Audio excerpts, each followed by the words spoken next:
and that therefore I hear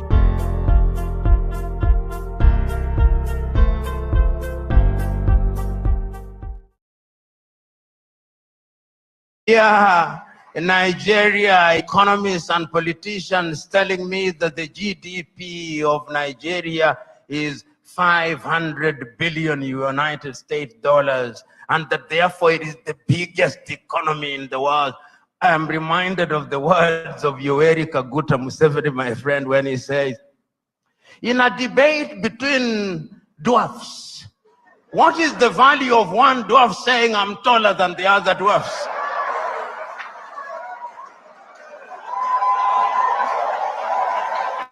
You are still a dwarf. This Nigeria is capable in 5 years of becoming a 3 trillion GDP economy. The fundamentals are there. Talk of human resource.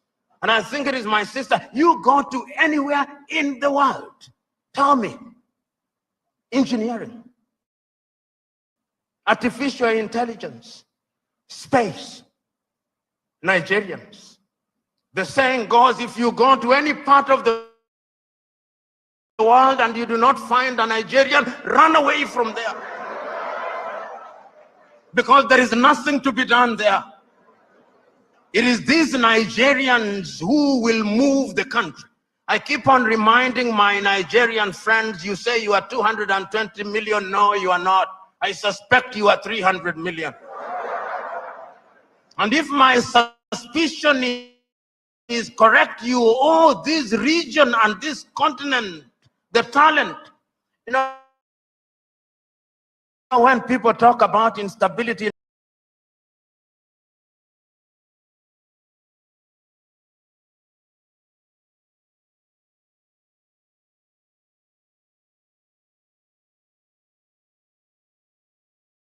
from Nigeria, can you?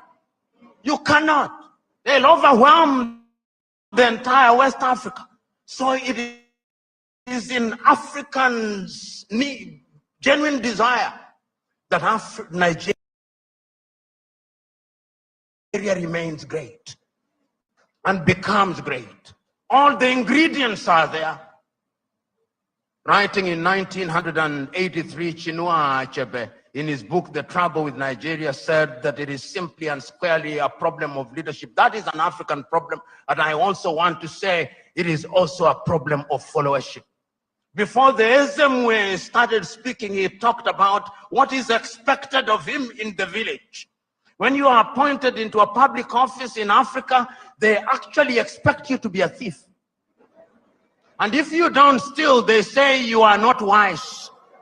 So in the minds of many people in Africa, Abuja and Lagos are hunting grounds where they send their sons and daughters to steal, to take antelopes, which they share in the village. That thinking must change, because service for humanity is what we must look at. And I have no doubt in my mind that Africa can do it. When I look at Africa and I look at Nigeria, I see an Africa that is capable of rising, because our sons and daughters now present in the continent and even in the diaspora. You go and see the Africans in the diaspora, whether they are in Antigua and Barbuda, and my good friend here, the ambassador of Antigua and Barbuda, Wallace Williams, Trinidad and Tobago, will agree with me in that regard. You go to St. Vincent and Grenadines, you go to Jamaica, everybody now wants to come and invest in Africa. But we must make the circumstances right. So we must improve our politics. We must make our laws enabling. We must improve our agriculture. We must improve our health. We must improve our education system. We must improve the quality of the environment, so that we stop our young men and women dying in the Mediterranean Sea, dying off the coast of Dhaka, going into modern day slavery in Saudi Arabia, in that part of the world. It can't be done. We have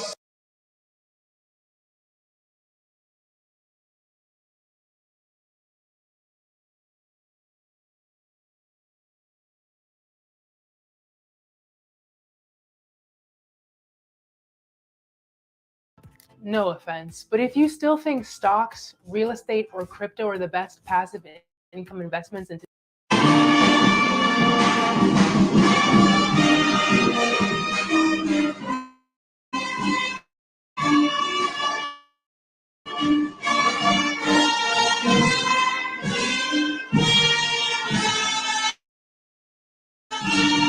Please be seated.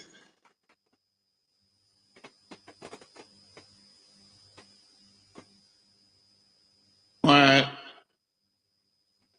standing on the existing well-enumerated protocol, it's okay,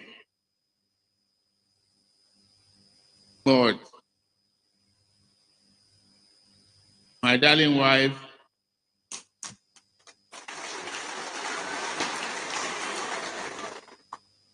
the Vice President, and his dear wife,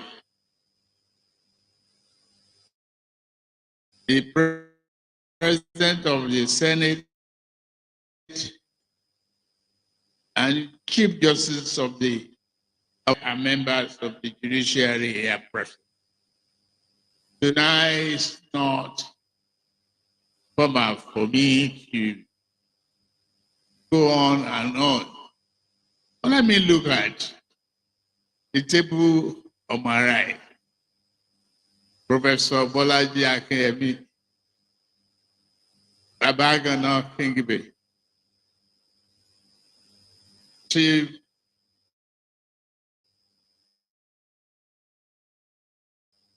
Aremo Segun Osoba, and Pius Akenyelure. Lawan Shaibu, it's good to see you. Looking well, despite the challenges of Zamfara. It is a great honor for me to be here to represent the heart and soul of our democratic struggle in the country.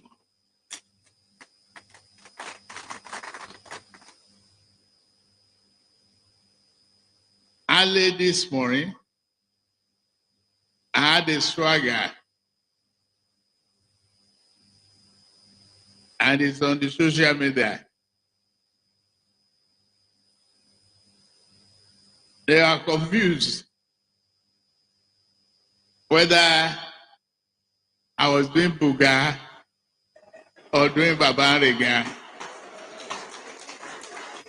But it is a day to celebrate democracy while doing the ballet for the day. I'm a traditionally Yoruba boy. I did my ballet.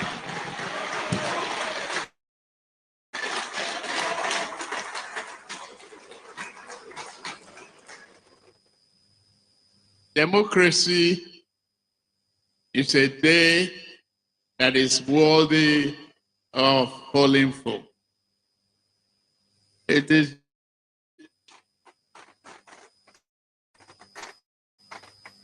a joy to see all of you here. I wanted us to listen to. We are done listening to it. The rest is just BS. Did you hear where he says Dobale? God I beg. Nigerians saying God I beg. We need to get serious. Everything is not jokes and fun. They don't do how many I don't you know how many skits I don't see today.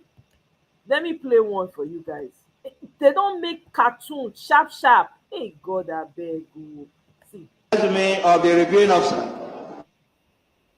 The special guest of honor and reviewing officer for today's historic occasion. The special guest of honor and reviewing officer for today's historic. Oh my God! I say Nigerians are something else. They don't really quickly package. They don't quickly package cartoon. Now, everywhere. Man, how many men did you guys enjoy Peter Obi's interview today? I thoroughly enjoyed it. You guys want me to do a replay of it? It was. I mean, I watched it again after After showing it, I watched it again. Hey, God, I beg you. I'm telling you, what democracy? Exactly. Guinean, no. Guinean telling us about democracy. Person when we know where e come from, who born am, who be brothers and sisters. I streamed it live here as well, highly favored. I streamed it live as well here. Eh? I watched it again after streaming it live. It was so poignant. I mean, I don't know. I don't mind playing it again, but it's up to you guys. I don't want to bore, some people can't watch it twice, but for me, I watched it twice already and I can watch it again. So many great gems. Remember where he was saying, where he said, I didn't promise India, Anambra, Dubai to Taiwan. I promised education, healthcare, and I delivered on all campaign promises. My elder brother, Soludo, should make Anambra, Dubai, Taiwan, just like he promised. Woo! Soludo catch sub, oh. Soludo catch sub, man. They asked him about relation. He can say, I know they talk about my elder brothers. I know they talk about them. My own be say when I reach their age, I go carry myself, I go respect myself so that people no go talk to me anyhow. Eh? Yeah, he said, when a plane is in turbulence, that is not the time to start serving food, partying, and dancing.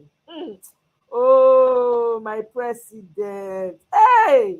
My president has not, the guy not dey dull me.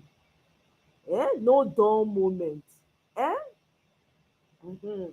Let me read. I took down some quotes from Peter Obi's live show.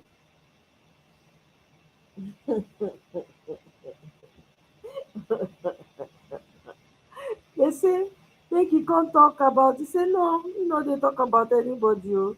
He said, she said. Wetin you want they can do? Eh? Hmm. Oh. Hmm. And then also, I said I was going to play. I took notes. Oh, hey, Kene, I took notes. Wallahi. Are you kidding me? I don't know. Did you guys listen to Shehu Sani's let me actually bring it here so that you guys can listen to it. It was very interesting to watch. Let me see. Shehu Sani spoke his mind though. He no send anybody, Papa. Spoke his mind, man. Let me bring it here. Hmm.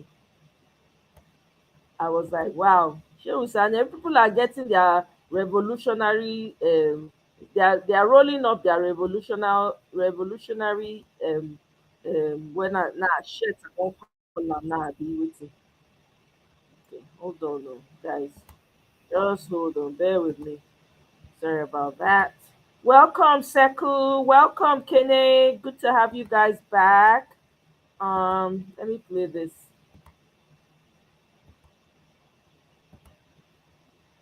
Day in Abuja. But before that, let's quickly bring you this. But in celebrating June 12th Democracy Day, a presidential dinner was held in honor of heroes of democracy. Many dignitaries graced the event with remarkable speeches.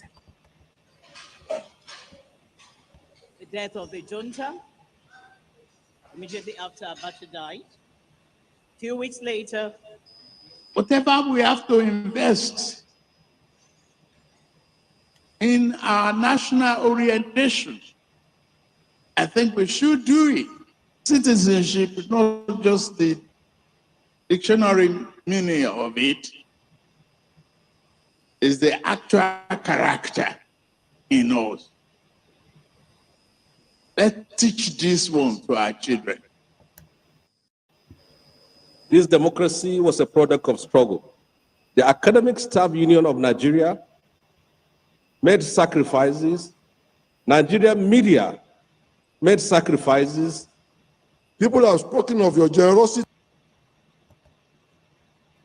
That's not the video. I'm trying to find the one where he spoke at length. Maybe TVC cut it out too because it goes against what they wanted. They want to do. They want to air. So let me see. Yeah, okay. Let's see if this is the one. Allow me to jump in, Mr. Shetima. We'll continue this conversation shortly. Senator Shehu Sani has taken the stance to also add some thoughts to the ongoing dinner at the presidential villa. To organize a serious mass resistance against the military. And the second time I can remember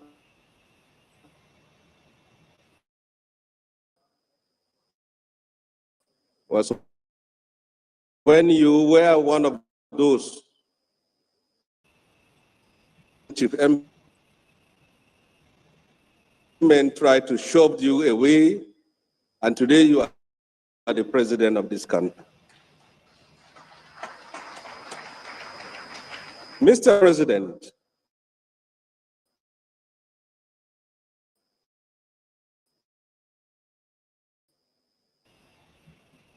you have a duty and a responsibility to succeed as a leader, to sacrifice their life in the defense of freedom. Sorry about, I don't know. I think the heat is affecting this.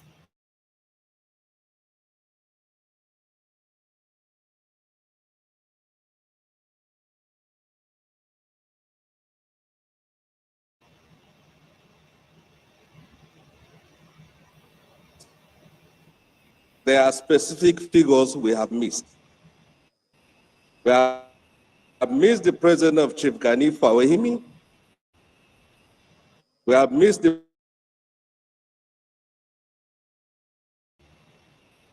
presence of Alhaji Balarabe Musa. We have missed the presence of Dr. Bala Usman.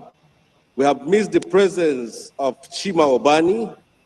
We have missed the presence of many who sacrificed their life in the defense of democracy. A day like this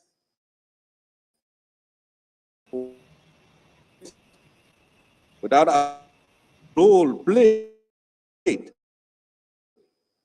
by the likes of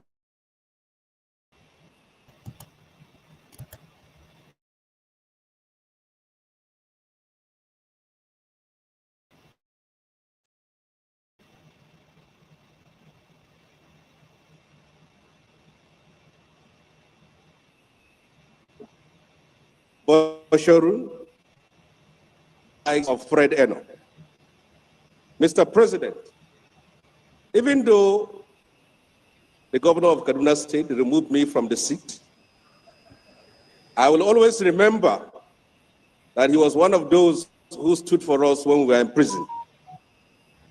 He was among those who kept the torch of freedom alive while many of us languished in the cell. Mr. President, I would like to draw your attention to this fact and this truth. A national anthem cannot unite a nation. A national pledge cannot unite a nation. A constitution cannot unite a nation. A nation is united by the ideals of freedom.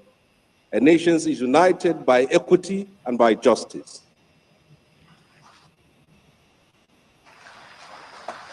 Many younger generations of today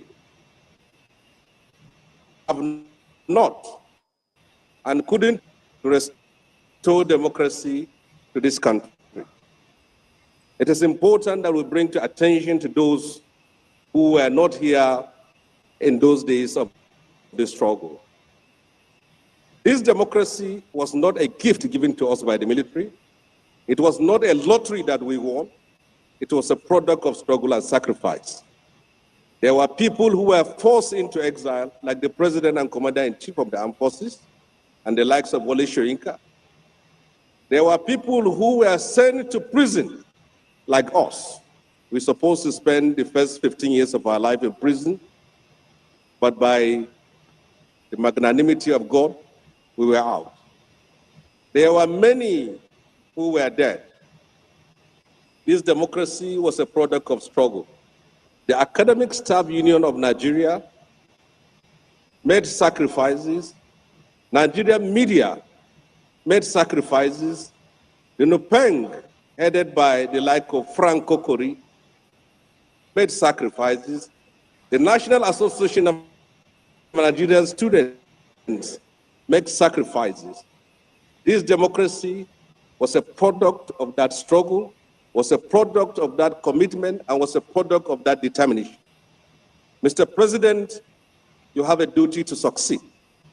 If you succeed, you will share your glory because you came from the trenches, you came from that struggle, you come from that period of struggle. Mr. President, if you fail, they will say that those of you who fought for democracy have nothing new to offer to Nigeria. We will pray for you, and we believe that the reforms which you have taken, there is no doubt about it, you too have recognized the untold hardship and the suffering it has inflicted on millions of people. But we are expecting that at the end of the day, it will bear fruit, and people will rejoice and say that the sacrifices that they have made, the consequences of that reforms, was something that was worth all this trouble. Mr. President, thank you for the honor and the privilege, and do something about the Nigerian prisons, because they were the ones who hosted us in those days and in those dark days of the struggle. And on the last call, Mr. President, there are some people who are still in detention as a result of the NSAS protest. They were young people who were protesting for justice, for freedom, and for democracy. Any young protester in Nigeria today learned from you, because you were the father of protest in Nigeria. Do something about it. Give them the freedom. You taught us, you funded us to stand up and fight. So they are your children and your grandchildren. Give them the pardon. Thank you and God bless. Umasani talk. I appreciate his his submission here. I really did. I'm not even going to. I really appreciate him. Umasani, kudos to you. You do well. You went there to go and drop a message. We hear you loud and clear. Thank you very much for doing that. Because a lot of people do not have the balls to do what Umasani just did. Nigeria right now no suppose, everywhere suppose dey on shutdown on the regular. Well, na people say that they wait for election. I say that they wait for election for 2027. I say to, they say that we fit work and chew gum together. Okay, now sit down, look, na be monkey business. As far as I'm concerned, I've said this time and time and time again. I do not see an election in 2027. What people should be thinking about is finding ways to disrupt this system from wherever, from whatever angle, not to allow this chaos continue. I doubt there will be any survivors left in Nigeria, with the way it is going right now. Una hear say bread now full loaf of, people no dey buy loaf of bread again. Na half dem dey sell. One company for Anambra State, na half loaf of bread na im dey sell. Charles ask Peter Obi, how would you assess Agbado's 1 year in office? Peter Obi responds, I think he has kept to his campaign promises to continue from where Buhari stopped. He has driven up food inflation, energy prices, and increased Nigeria's debt to greater than 16 trillion. Open your ears, 16 trillion naira. Tinubu has destroyed the Nigerian economy far below other African countries. We were better than. Okay. People say that they wait for 2027. At the rate at which they sell people for Mediterranean, as mostly Nigerian women when be nation now that they give birth to life source. Life comes through the woman. They are gladly selling them off at the Mediterranean. And people they talk say that they wait for 2027 election. This is 1 year of the mayhem that has been brought on Nigeria. Do you really think you're going to survive another year? It may not be the turn of somebody today, but it may be the turn tomorrow. Because Nigeria is now turn by turn Nigeria Limited. In Edo State recently, one of my brothers was sharing with me earlier on, they have kidnappers lodged in Edo State. Thankfully, they were able to find them out because already they had already kidnapped people and they had already unalived a number of people. So the young people in that area joined forces and began to fish them out. You will not guess. These kidnappers came from, they were partly, of course, now who know man, they know man. Now they do man, right? Now the family member when they inside, now go call stranger, tell them, say, see what they happen for here. There are people from different parts of Nigeria that participated in it. Then they now went to recruit some Boko Haram people from the north to join them. They were able to expose them today and destroy themselves.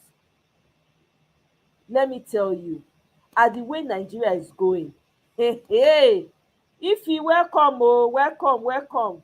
It's another day for fire, We need to wake people up. Yes, welcome my fellow soldier in the army. You and who are soldier? You and who am I?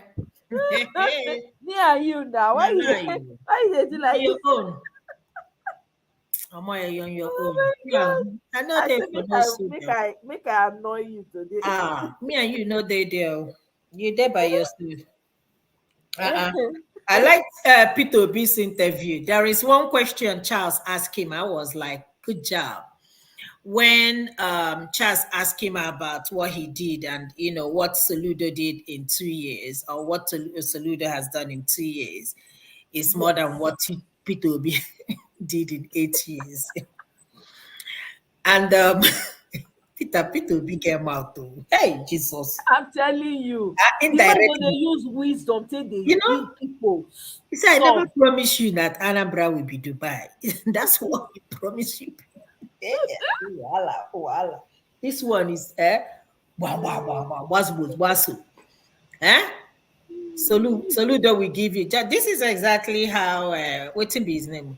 Hope Uzodinjo promised them that he's gonna send 3,000 or 4,000 people to Canada. Right. Waiting happened today. That's true. Uzodinjo to talk I don't forget. That is when he was campaigning. He did say that he was going to send them overseas, right? Oh my God. Get them a job and all that stuff. Yeah. So what happened with that? Nothing happened now. Why you gonna ask me this kind of question? The one Tinubu promised you people. What have we done? My sister. Wala, they. I'm telling you. These people, they don't get shame. At all. I mean, I took note of what he said that about Soludo own. He said Soludo promised Africa, Dubai, Taiwan. I promised Anambrarians education, health, and eating MDG before 2014. And I delivered by becoming #1 in all. More. I never promised you people that Nigeria, Anambra will be Dubai. That's what Soludo promised. So let him deliver. I said, Peter, you get out too. Which Anambra? This one. This Anambra. The man wisdom, man.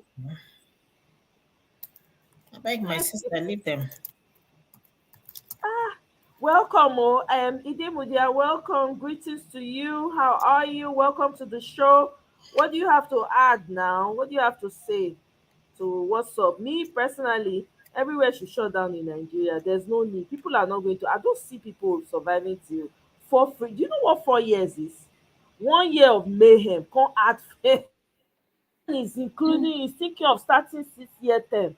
Please, you have the floor. Oh, Idemuje. Yeah, can you hear me? Yes, clearly. Good evening, everyone. On this one. My own is a very simple one. Let me say happy democracy to Nigerians, both home and abroad. You are alone, bro. Well, Nigeria have grown from strength to strength. I mean, from where we are coming from as a nation, you will see that we have gone up and down, simultaneously. You know, I like to give respect to the heroes past, people like Anthony Nahoro, Enke Abiola, Gani Fawoyemi, Femi Ransom Kuti, Nnamdi Azikiwe, Tafawa Balewa, Amadu Bello, Pa Ibrahim Adesoya, and a quite host of others who laid their lives for us as a country to be where we are today. Seriously? In a good way or in a bad way? This is where we are today, bros. Yeah, I mean, no country is perfect. We are barely 60 something years old as a country. Let me interrupt you, bros, please. Okay. I don't mean to be rude, but I hate when people say we are still how did they put it? Baby democracy. That's what we still have. Seriously? So we have to wait till 300 years in order for us to develop, right? 20 years ago is better than 10 today, as I'm talking to you. Me and you know that 10 years to come is going to be worse than what we are seeing today. So you don't want to see Nigeria work in your lifetime. You want Nigeria work after you die. Now, I'm just asking in a polite way. Okay, I hate when people say that we are young, we are still babies. It took America 200 and something. Do we have to wait 200 and something years in order for us to get this right? The things that we need to, these are the commonest things that we need to, get right. Common election we cannot conduct. So it's going to take us 300 years to conduct common election. Yeah? Okay. Sorry. I belong to that school of thought that believe that Nigeria have been hijacked. I belong to that school of thought. If you look at the present condition of Nigeria, you know clearly that the country is being run by small, I call them small elite.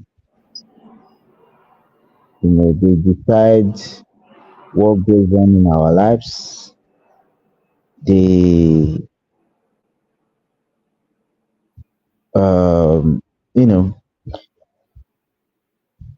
I call them the makers and everything. But you see, I use the Arab Spring, for instance. It took one person to set himself on fire and got a revolution that lasted for eternity, I would say. I always ask, are we ready as Nigerians to make the ultimate sacrifice?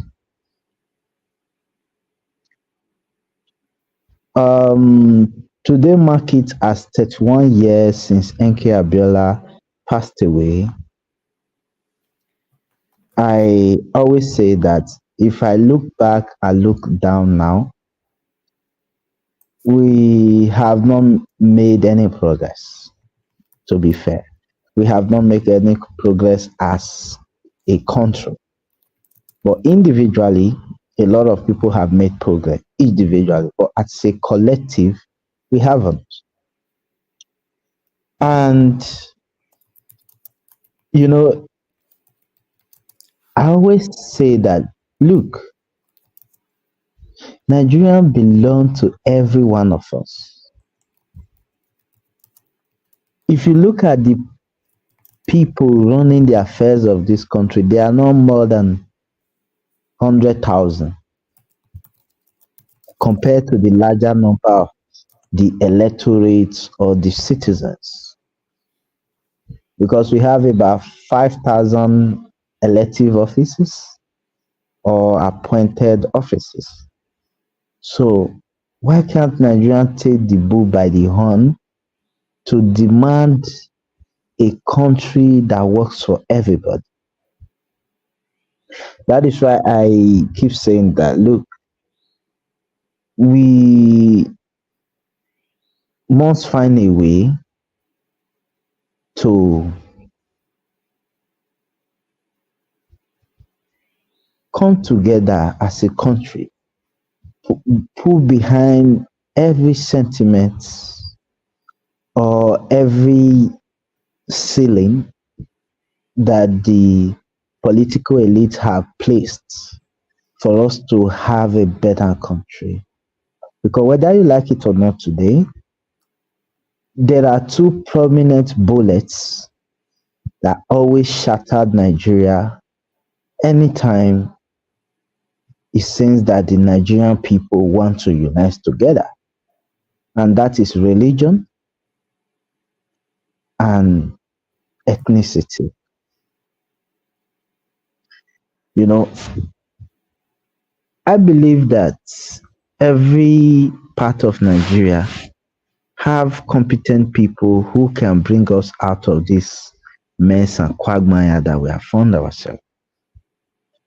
That is why I keep telling everybody who care to know that the best candidate that would have started a new Nigeria still remains His Excellency Mr. Peter Obi, because he have a visionary leadership. He have done it before, and I believe that if he was given an opportunity, he would have done it better at a bigger scale. So the democracy that is being celebrated today is being enjoyed by few gangs, few cliques, just few cliques of people. And I want to thank Senator Shehu Sani. Although I have my reservation against him, because when he was in the Senate, he was one of those senators who never really pushed a bill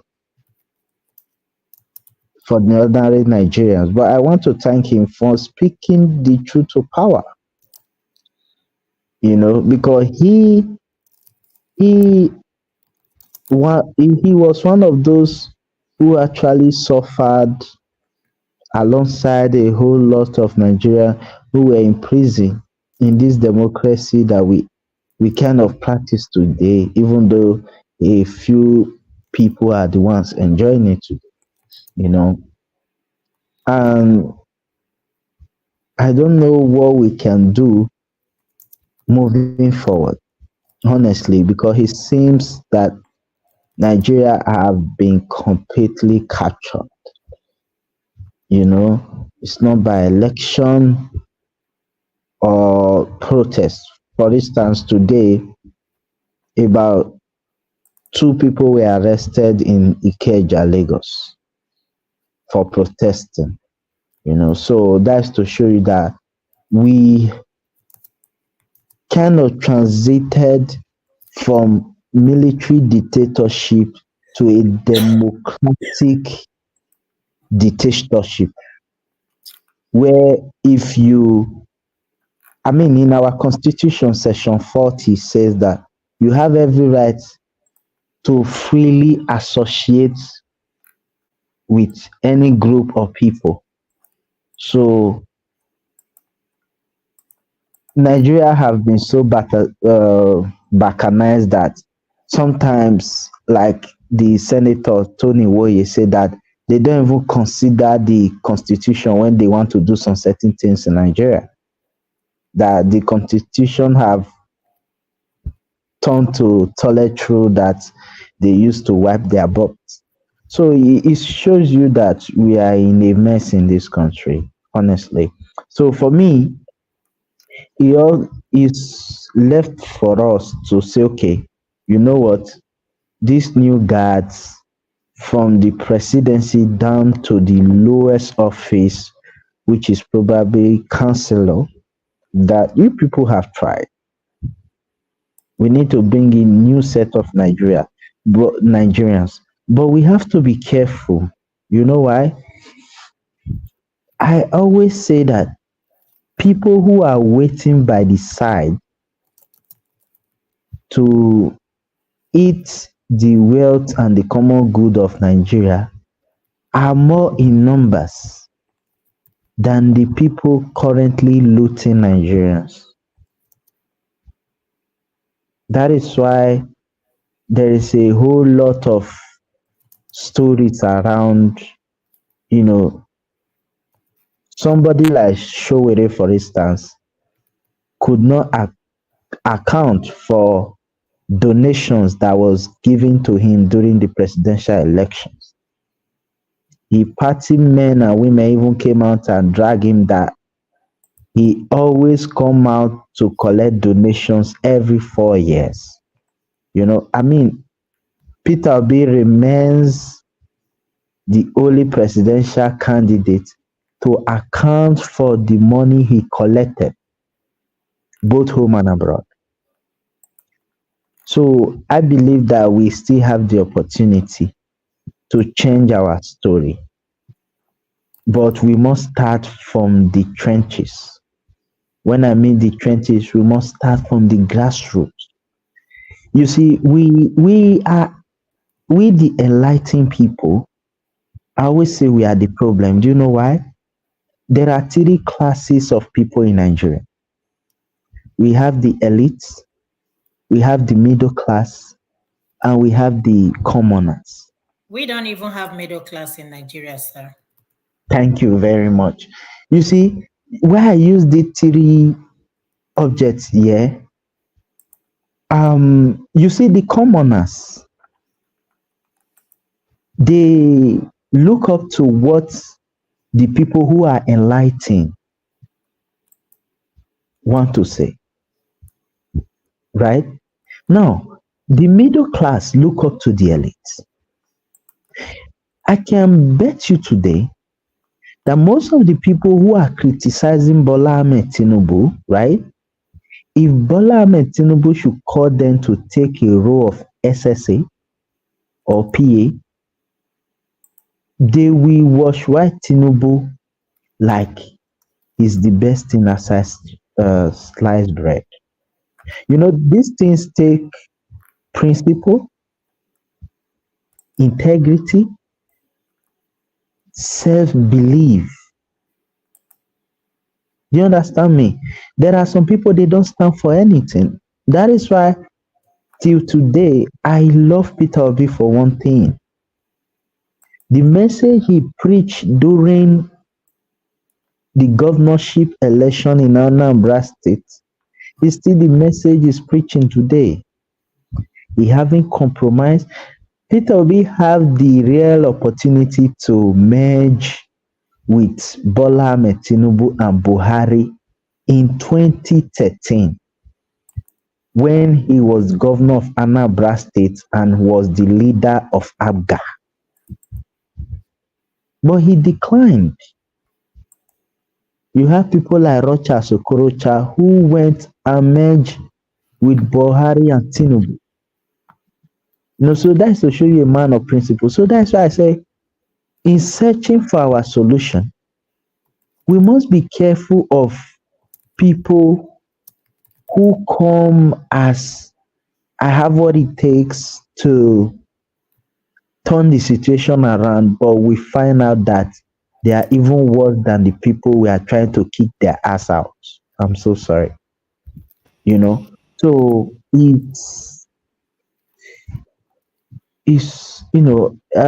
a very quite unfortunate situation. This I must say. Thank you very much. Your connection. Something is wrong with your connection. It's shaky. Oh, I actually hang the mic actually. Okay. It's better now. You can continue to talk or see how it goes.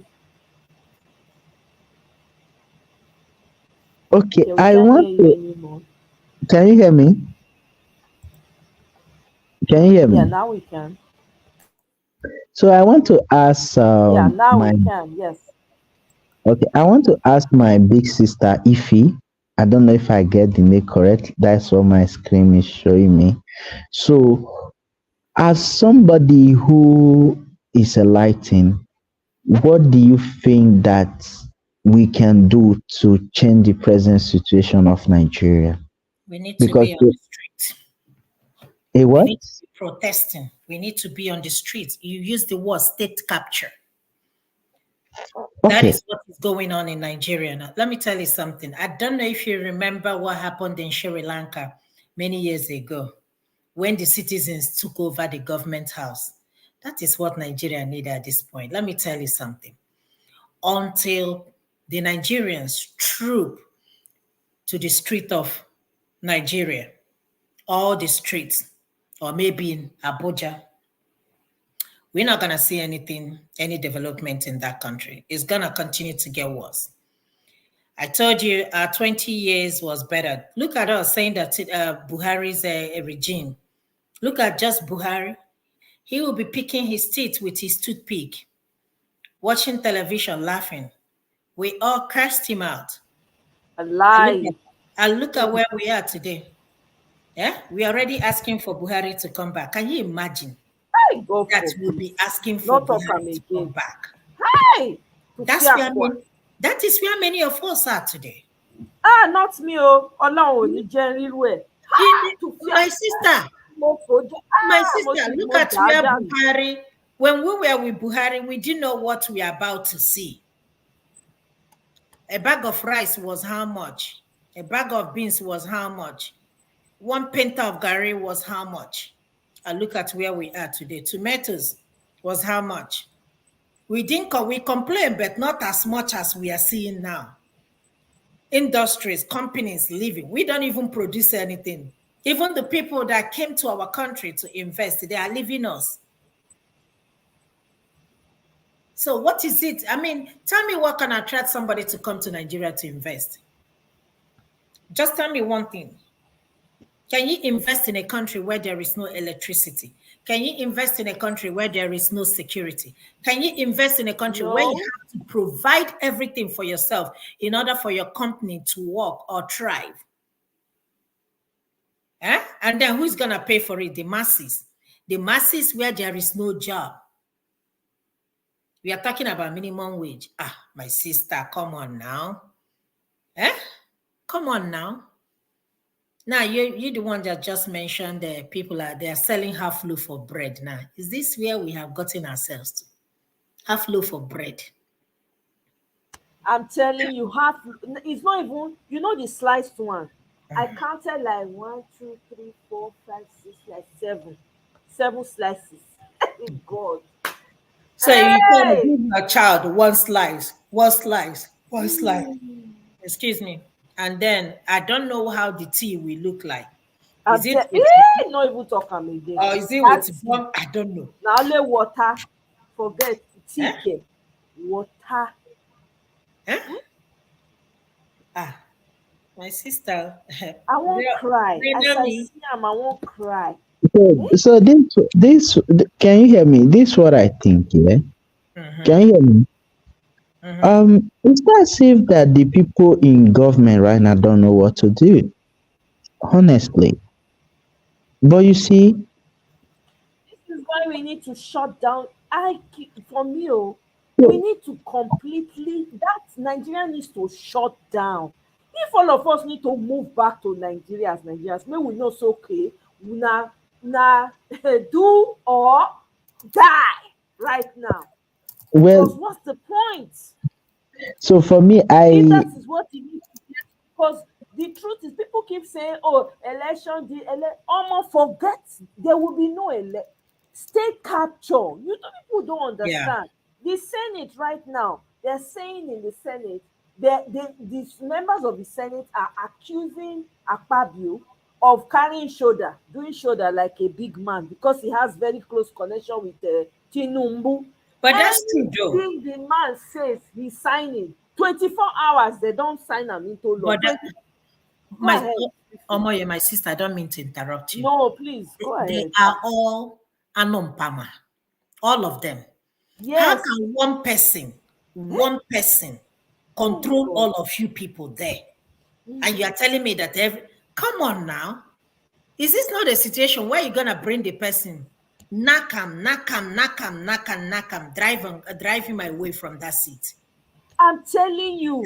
What are you even people saying that he has connection? Seriously? One person will go overpower all of you people. You people are mumu, honestly. It doesn't make no sense.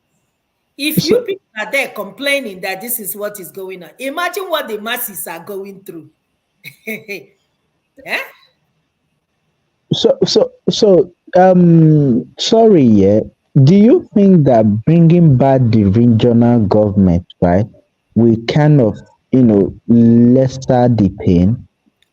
Brother, it's not about whether regional or non-regional. We have a lot of work to do. Let us start from, restructuring. Let us look into our constitution. Let us cut the cost of governance. Go ahead. Imagine you are building highway. What do they call it? Whatever highway. Coastal highway. That's going to cost trillions of money. But you cannot afford to pay minimum wage. And I'm asking you, this coastal highway, I bet you they will not complete that thing. Why are you building more it now? Why are you building? Stopped the coastal highway now because they said they found some pipeline, Navy pipeline or whatever they call it. They stopped it, and then they now said they were going to do it through another part. Then on top of that, you have them trying to build airport in Zamfara. Please, what is in Zamfara? Kidnapping, terrorism, banditry is currently going on in Zamfara. Their lives are not safe. Who is flying to Zamfara?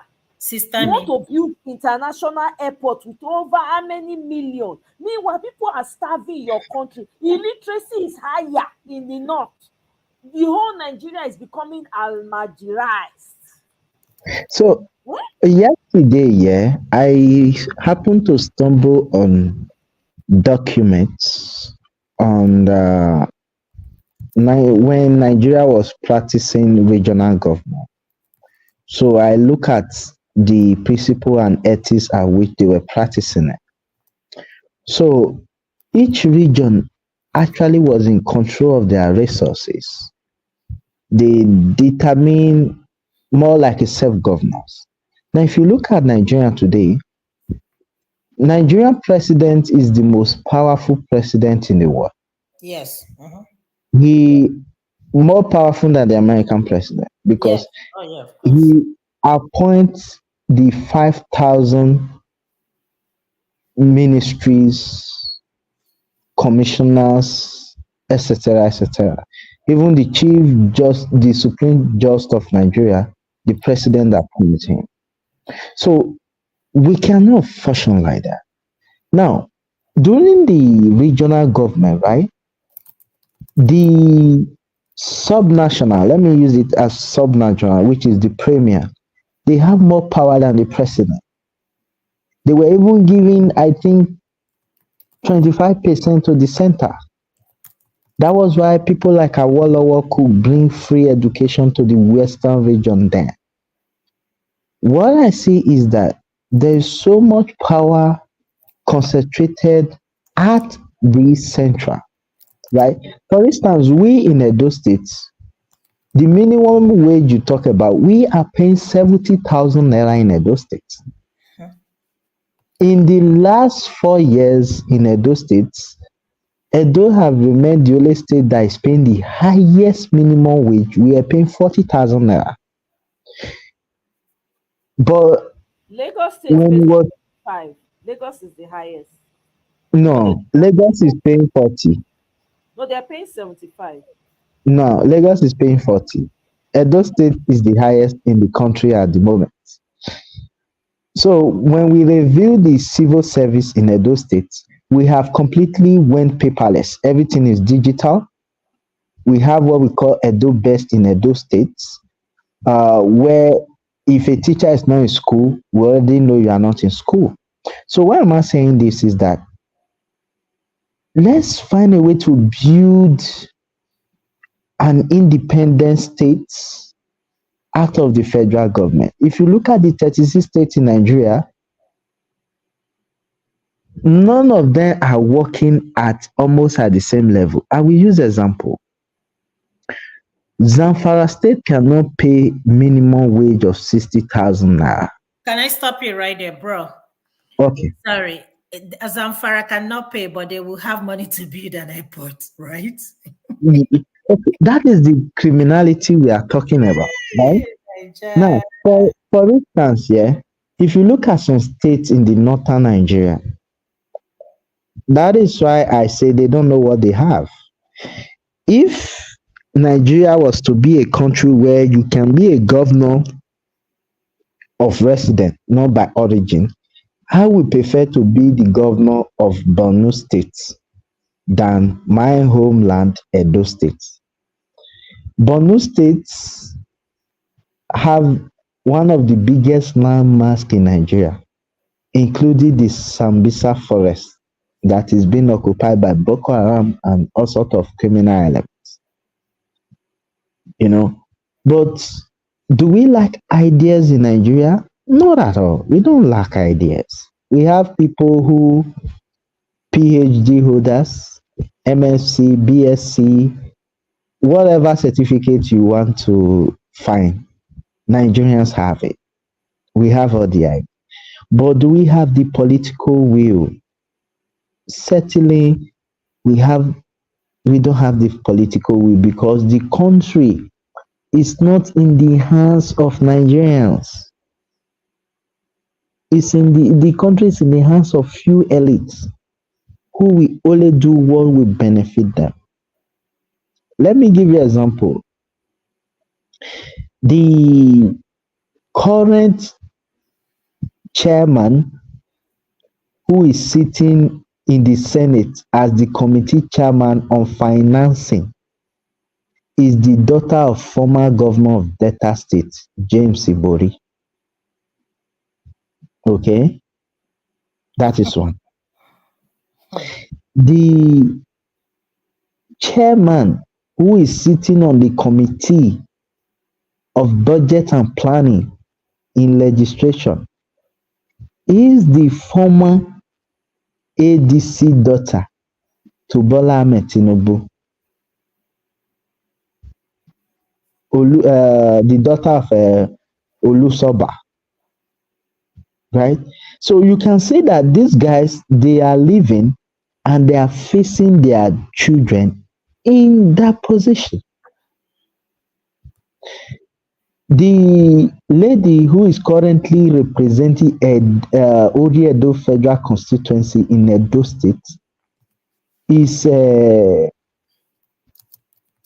what's that her name again? I forget now. She's the daughter of Esama of Benin. So you can see our elites are phasing out, and their daughters and sons that went to the best schools abroad are facing themselves in juicy position. right? So it's a very hopeless situation, I must say. Are the people at the trenches who have the real power to kick out these guys, are they even enlightened to the type of, you know, enlightenment that we have? The question is no. When I went around Nigeria to campaign for His Excellency Peter Obi, that was when I know that we are done for. The excuse you will hear on voting a candidate will mesmerize you. That is why I say we have to start at our religious posts. Let me give you what happened. We went to a community to campaign and sensitize the people. We're asking, oh, who are you voting for? They say, oh, Bola Ahmed Tinubu, Bola Ahmed Tinubu. Well, okay. The name Bola Ahmed Tinubu was so overwhelming. And we said, okay, why? I hope you guys can still hear me. Yeah. I was like, why? One of the older women in the community said that our imam said that we must vote for Tinubu because he's a Muslim. Meaning, no competence or character was considered. Not somebody who could do the job was considered, but he was considered based on the principle of we practice the same religion. And that is just a small bite. We have thousands of other people who choose their leader based on tribe or whatnot and whatnot. You understand me? So the people at the trenches level, we must start mass exodus of educating them. To say, look, you are the people empowering the people at the top. That is why you will see a politician is ready to go into the mud during campaign season just to get the votes.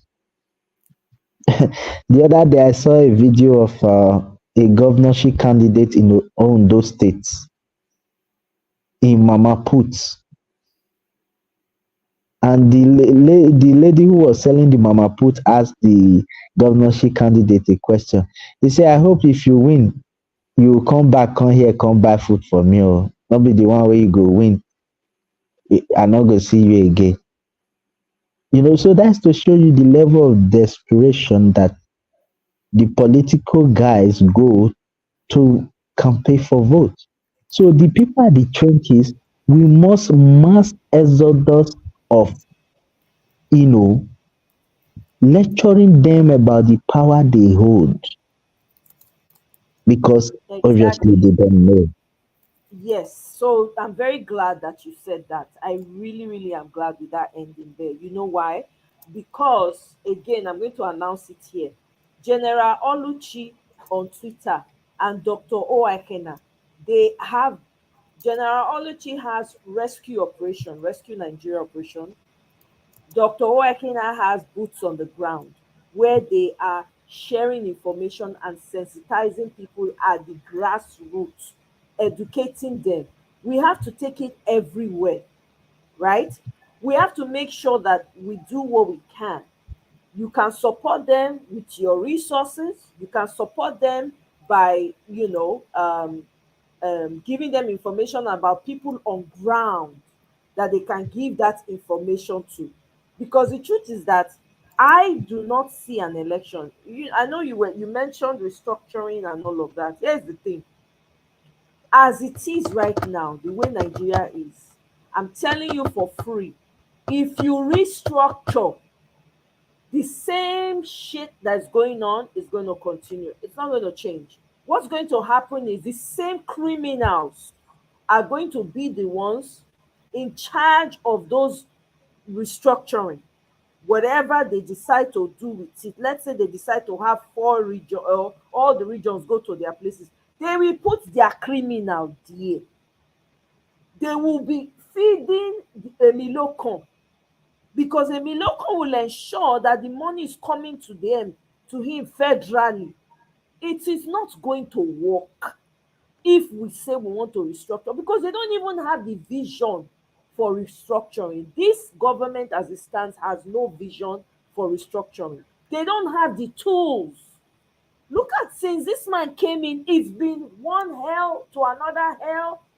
I don't know how low Nigerians can go again. They've gone so low. It's almost like there's no bottom anymore. They have crossed the bottom. People need to be outraged in Nigeria. The fact that you cannot buy tomatoes is the most irrelevant, insignificant product to buy in Nigeria. People grow tomatoes at the back of their house, and pepper, scent leaf, bitter leaf, ugu sef, people dey grow. Now they cannot buy it. Why? Because they've been chased away from their farms. The farmers, they've slaughtered more than all the farmers they are slaughtering them, because they cannot. So because of that, there's food inflation. Nobody can afford anything again. What is the point? I keep asking, what is it going to take for Nigerians to just lose their minds and just, meanwhile people they take sniper, they unalive themselves inside their bedroom.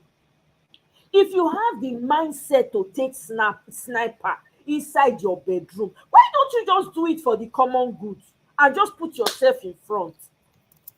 I'm not minimizing what they are going through mentally or whatever. We have a country, it's because of the same country that they are taking the sniper. Look at the girl in the banking sector that was working. Because she was fed up, only God knows what she was going through. She went and she took sniper and she unalived herself. Of what use?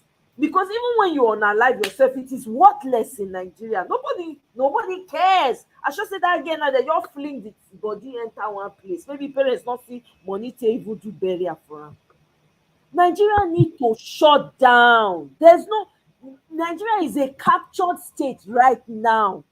They need to shut the country down. Make dem flog all those senators, House of Rep members, literally. Bring them out, public flogging. I don't understand. These people are not more than the citizens in the country. Okay, the people that they even tried to come out to protest, look at how they were gagging them. Protest is not enough. This one is an onslaught, not a protest. Protest you are announcing, oh, I'm about to go here, I will come out at 4 o'clock, let's meet here. No, it should be unannounced. People should pour out in the streets. I'm telling you, we can't. I doubt that people will survive the next year. What am I even talking about? Tomorrow, people, do you know, as of today, they unalive 50 people. As of today, we don't know what's going to happen tomorrow. How safe is your region? Your region is not safe when you have thieves, murderers, drug dealers as your politicians. It is not. Look at what they're trying to do to Abia State now. You want to tell me jealousy won't finish them?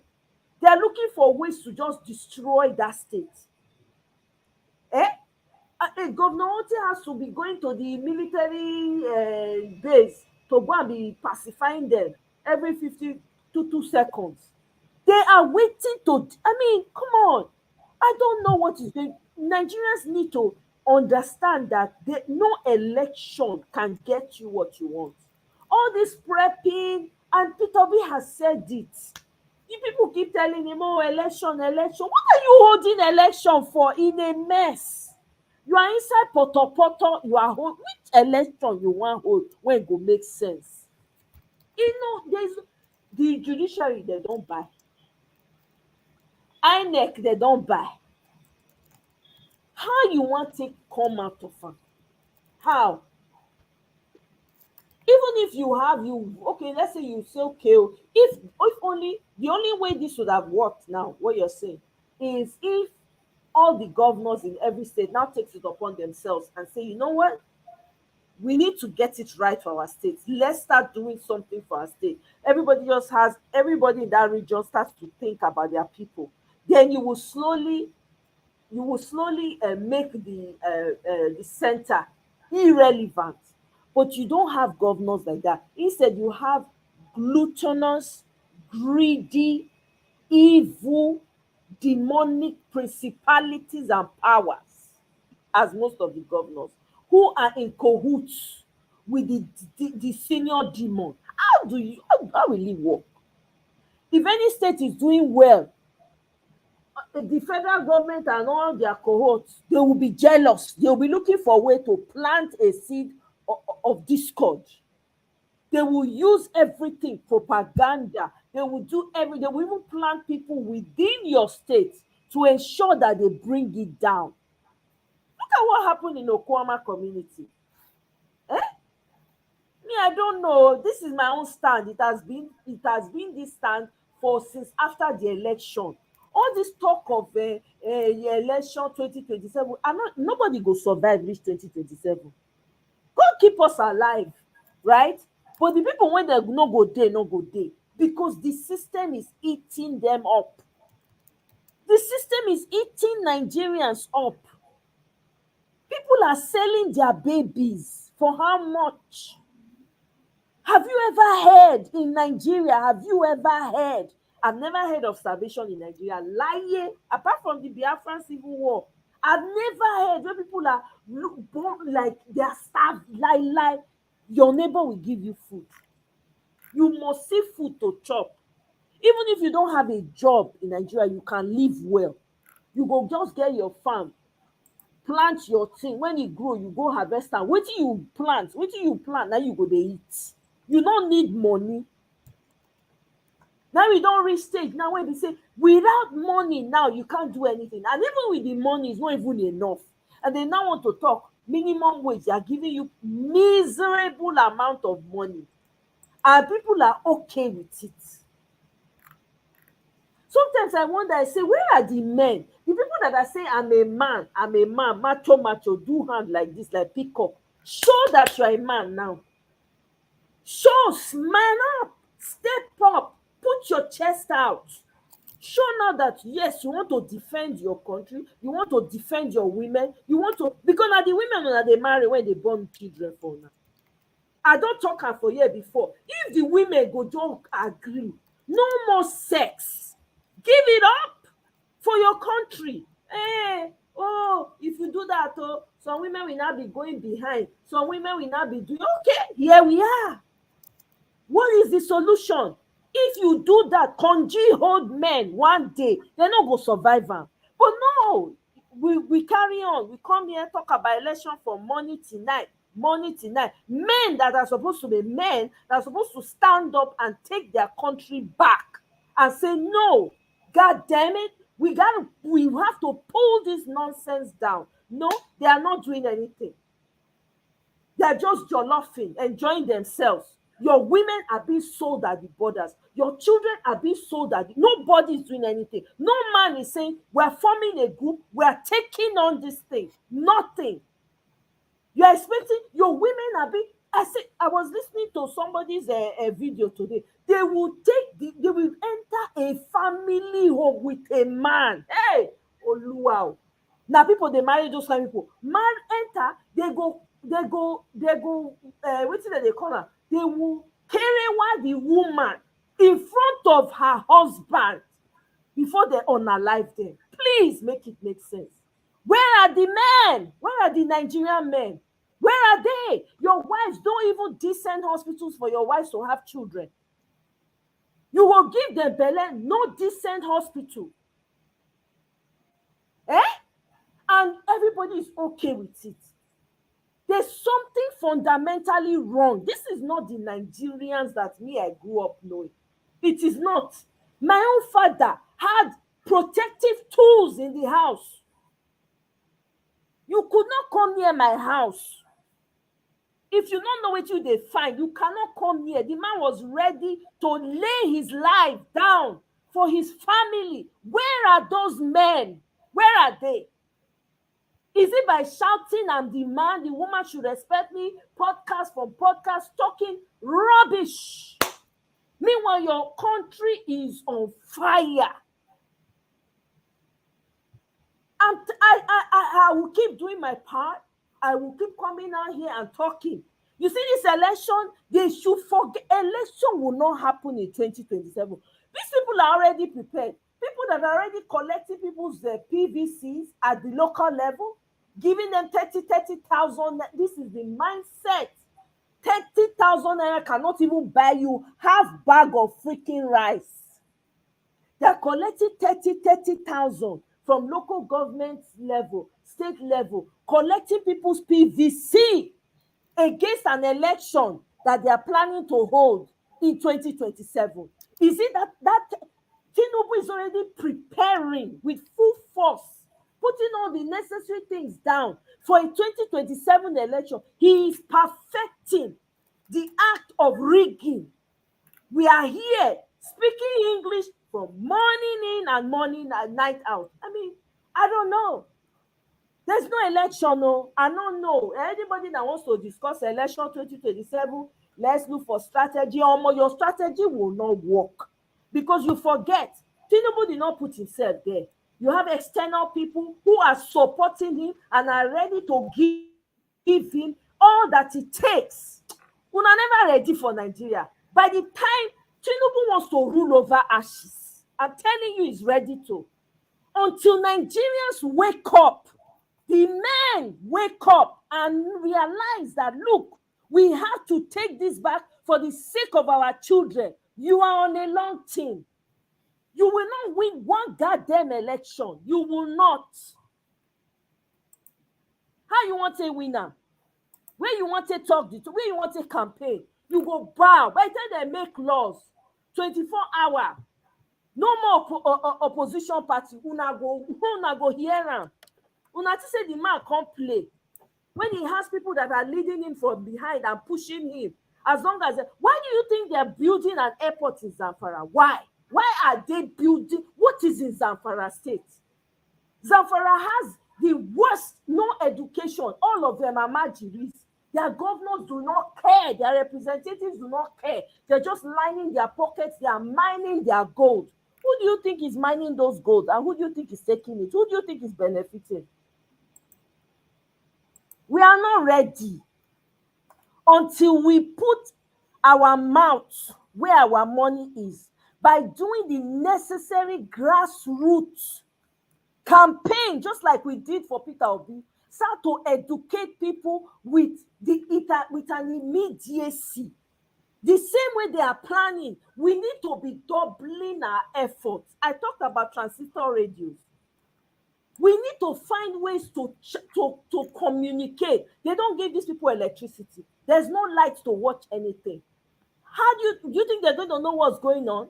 They will just carry out what they want to carry out, that they do what they want to do, and leave. You will not sit down here and be talking. Me, I'm not going to follow and analyze nothing. I'm serious. There will be nothing to analyze. The man that you have there is a drug baron. He's known. He's begging again for them not to release the other batch of the information they have of him. He's begging the FBI. Do you guys know that? There's a batch of information that's coming out. Tinubu is begging for them not to. We are joking. We don't know who we are dealing with. We are joking. Somebody said yesterday, oh, the El Salvador president was prayed and then he now, the man prayed but he walked. How many prayer Nigerians don't pray? Since they bomb me, they don't pray. Pray for Nigeria every corner. Prayer without action is rubbish, nonsense, bunch of words. You put action behind your words. Sometimes if you don't even need to pray, come out. Only the pray when you pray for your heart. It go move you to action. Every Sunday in, Sunday out, people are praying. For what exactly? Your prayers are not being heard. I have said this thing before. God don't tire to dey hear Nigeria people prayers. He don't tire. I know they hear una prayers again. I don't know what I want to tell una. Because everything una need, he don't already give una. You have your GOs. They don't give a damn about you. Your GO, they come and they tell you, say, when you pray, oh, what sin have you committed? What sin have you committed but to be born in Nigeria? But he is flying private jets. His children are living great lives. If anything happens, you will get on a private jet and leave. Nigeria is being run by RCCG. We are here talking about strategy to win election. Okay, now here we go, Dave.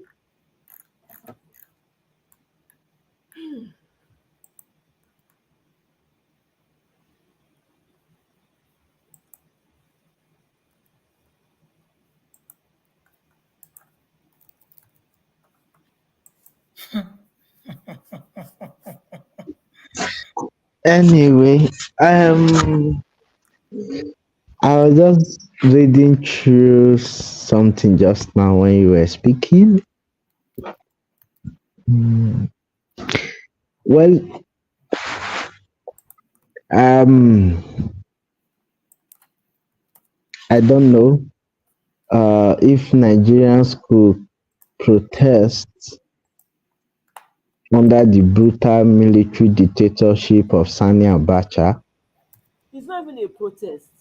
It's more or less a shutdown of the system. No be protest. We can have a shutdown of Nigeria actually.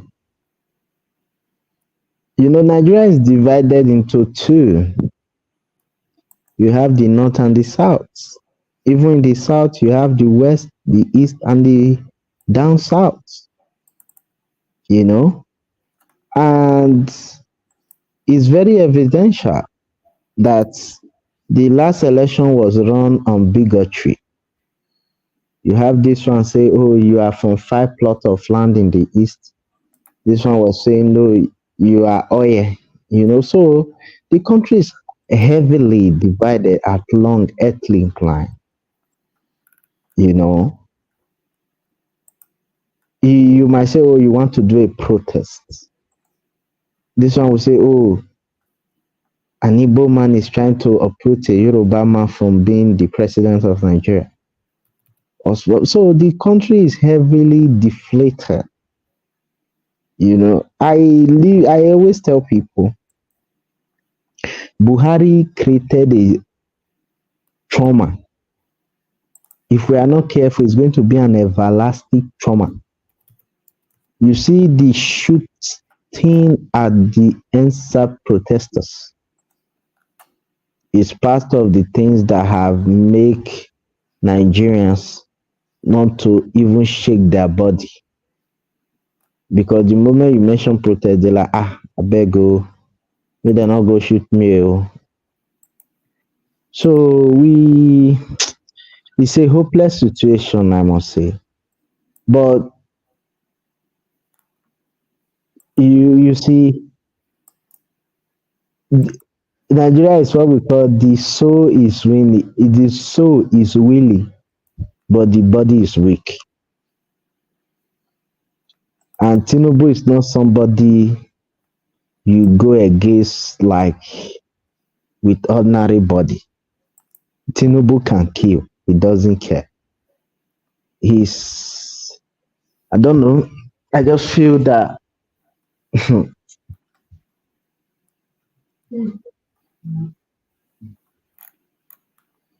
that we must find an approach that will be effective. And we should not just focus on just presidency alone. We have other ministries, you know, and they are not doing well. I just heard that the humanitarian post that they sack this lady for, they are trying to appoint Remi Tinubu's junior sister to be the minister of that humanitarian affairs minister. And brother, why is that a breaking news? Tinubu's son-in-law is the federal housing whatever, right? And they approve billions of money for him or millions of money for him. So why is this a breaking news? What will be his name? Yeah, Sheyi or whatever his name is. He can be the vice president. I don't care. If people in Nigeria, they don't want to go to the street and protest, we dey. Now them they suffer most, no be me. But sister, make I ask you, yeah. Ah. You know, you are exposed to world data. You know what is obtainable in other countries. A woman in Obibo doesn't know what's going on. A woman in Egutemeta doesn't know what's going on. A woman in Arwe or in Ohafia. So I'm just saying that whether we like it or not, this struggle to rescue Nigeria solely lies on us, right? Because we have the brain. You have traveled. You have the data at the tip of your fingers. You know what's supposed to be right. I mean, there are people in Nigeria who don't even know Semeboda, right? I always thank God that I always say one thing, that education is part of traveling, right?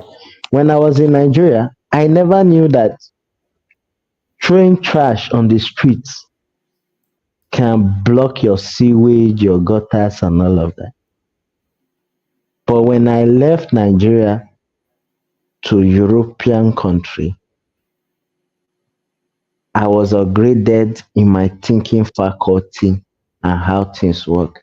So if you have been to the trenches of Nigeria, madam, I tell you, they just need three things.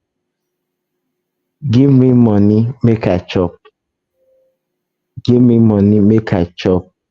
Give me money, make I chop.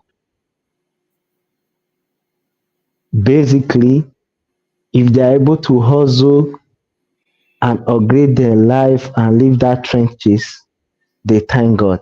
Some people don't even leave that trenches. They are just there until they go transit to the higher realm. There's a reason why I learned so much in 2019. In 2019, I went to the trenches of the trenches. That was when I know that this country, the responsibility for us to raise it all lies on us that are enlightened a bit.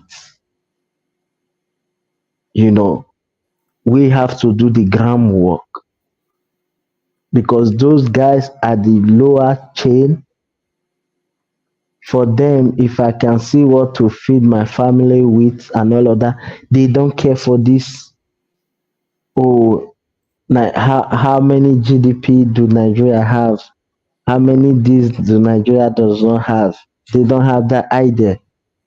They are sink in ideology of, oh, now the same church we they go, now Christian, now Muslim, now my tribe person. So it's a whole lot of disease in that lower chain. And for us who are somewhere here, who have become liberals, who doesn't mind that, oh, okay, it doesn't necessarily need to be a Christian to move the nation forward, or it doesn't necessarily mean to be a Muslim to move the nation forward.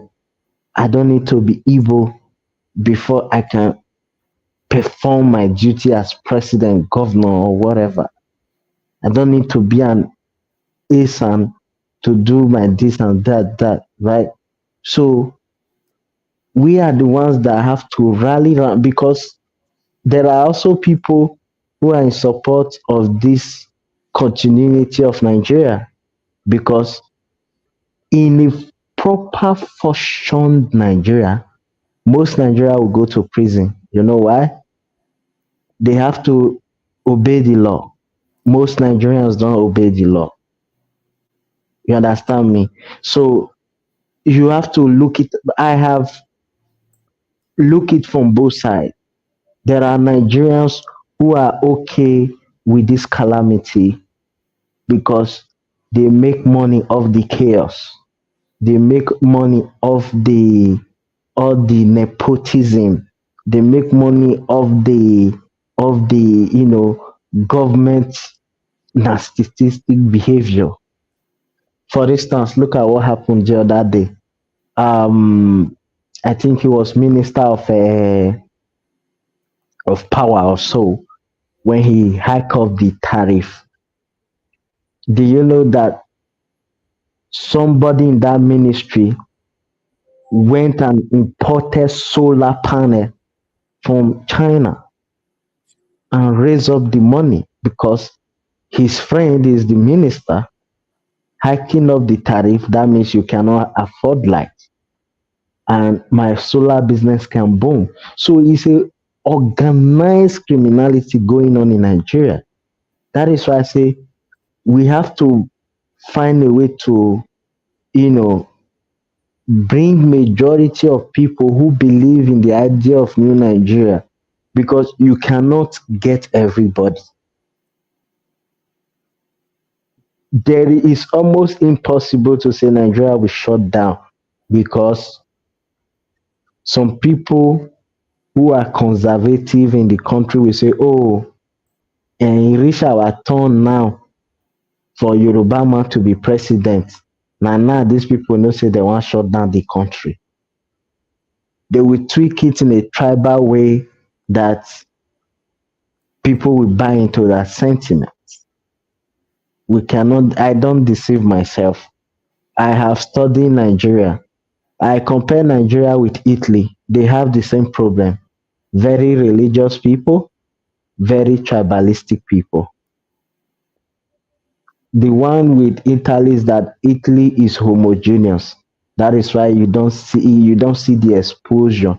Nigeria, we are not homogeneous. We are, ethnogeneous, different ethnicity, right? And we have different ideology. What a Yoruba man in Oyo will think is not what an Igbo man in Anambra State will think, or an Edo man will think. So we have different ideology and it clashes together. For instance, look at the yesterday bill that Ned Woko dropped in the Senate, that for equity and fair representation, that the Southeast need an additional state, and he was proposing a normal state. One second, hold that thought. Mr. Idemudia, sorry, please hold that thought. B, you joined, but I can't add you because it's saying your device is not connected. You have to leave your camera and your video on, right? You have to leave your camera and your audio on when you come in, and then once you get in the panel, then you can mute and then take yourself off camera. So the way you are right now, I can't even add you. It's not letting me add you at all. Okay, so you need to connect with your mic and your cam before you come in. So connect with your mic and your cam and then come back. Go ahead, Idemudia. Sorry. Yeah. So, madam, do you see what I mean? That Nigerian shutting down is almost as impossible.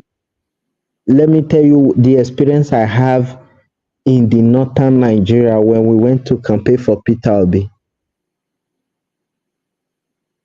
A group of clerics approached us and told us that, look, they would rather vote for cow ahead of Peter Obi. And their reason was very simple. Peter Obi is not a Muslim. That they will not feel safe under his leadership. So there are different ideologies in the country. We have secessionist ideology that, oh, I am not comfortable in Nigeria anymore. I want to secede. Go to the Southwest today, you have Oduduwa Republic people, even invading Oyo states. Go to the Southeast, you have people chanting for Biafra. Even in the Midwest, we have people championing for Niger Delta Republic. Even in the North, you have people. So the country is in a total mess and different ideologies, different thinking.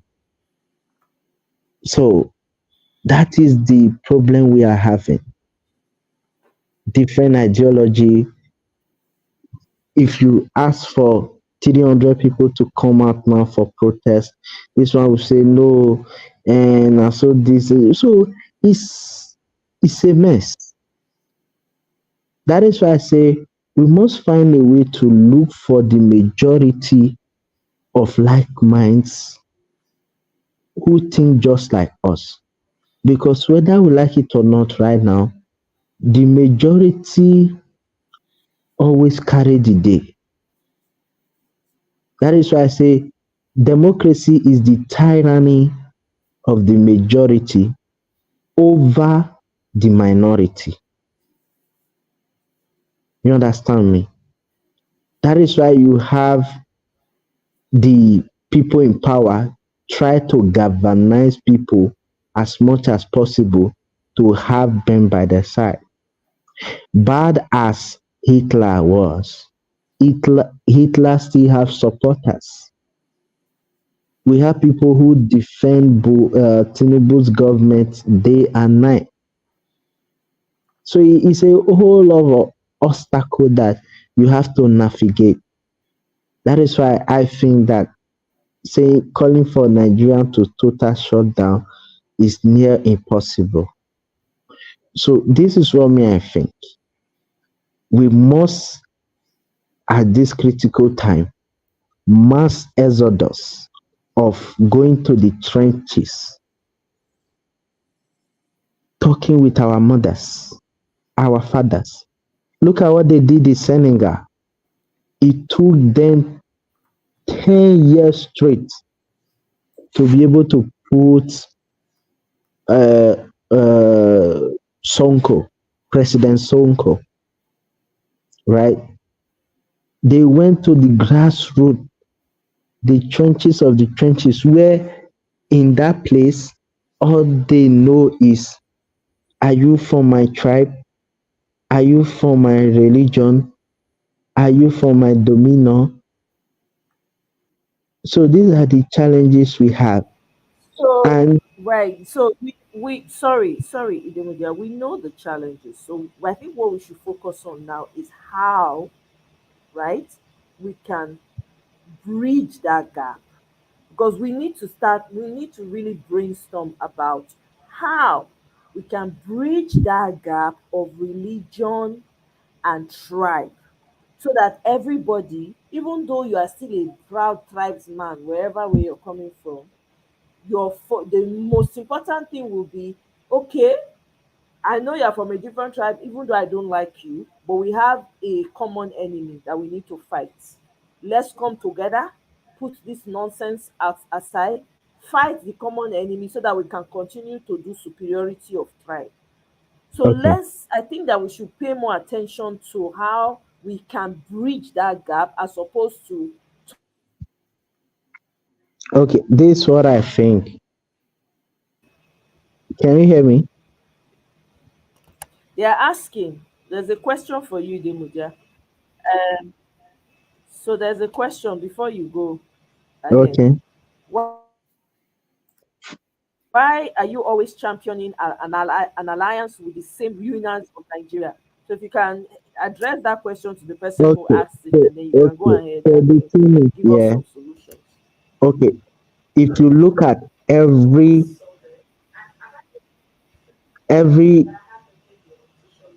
opportunity, let me say every opportunity for us to have a working system from every Nigeria have been totally blocked.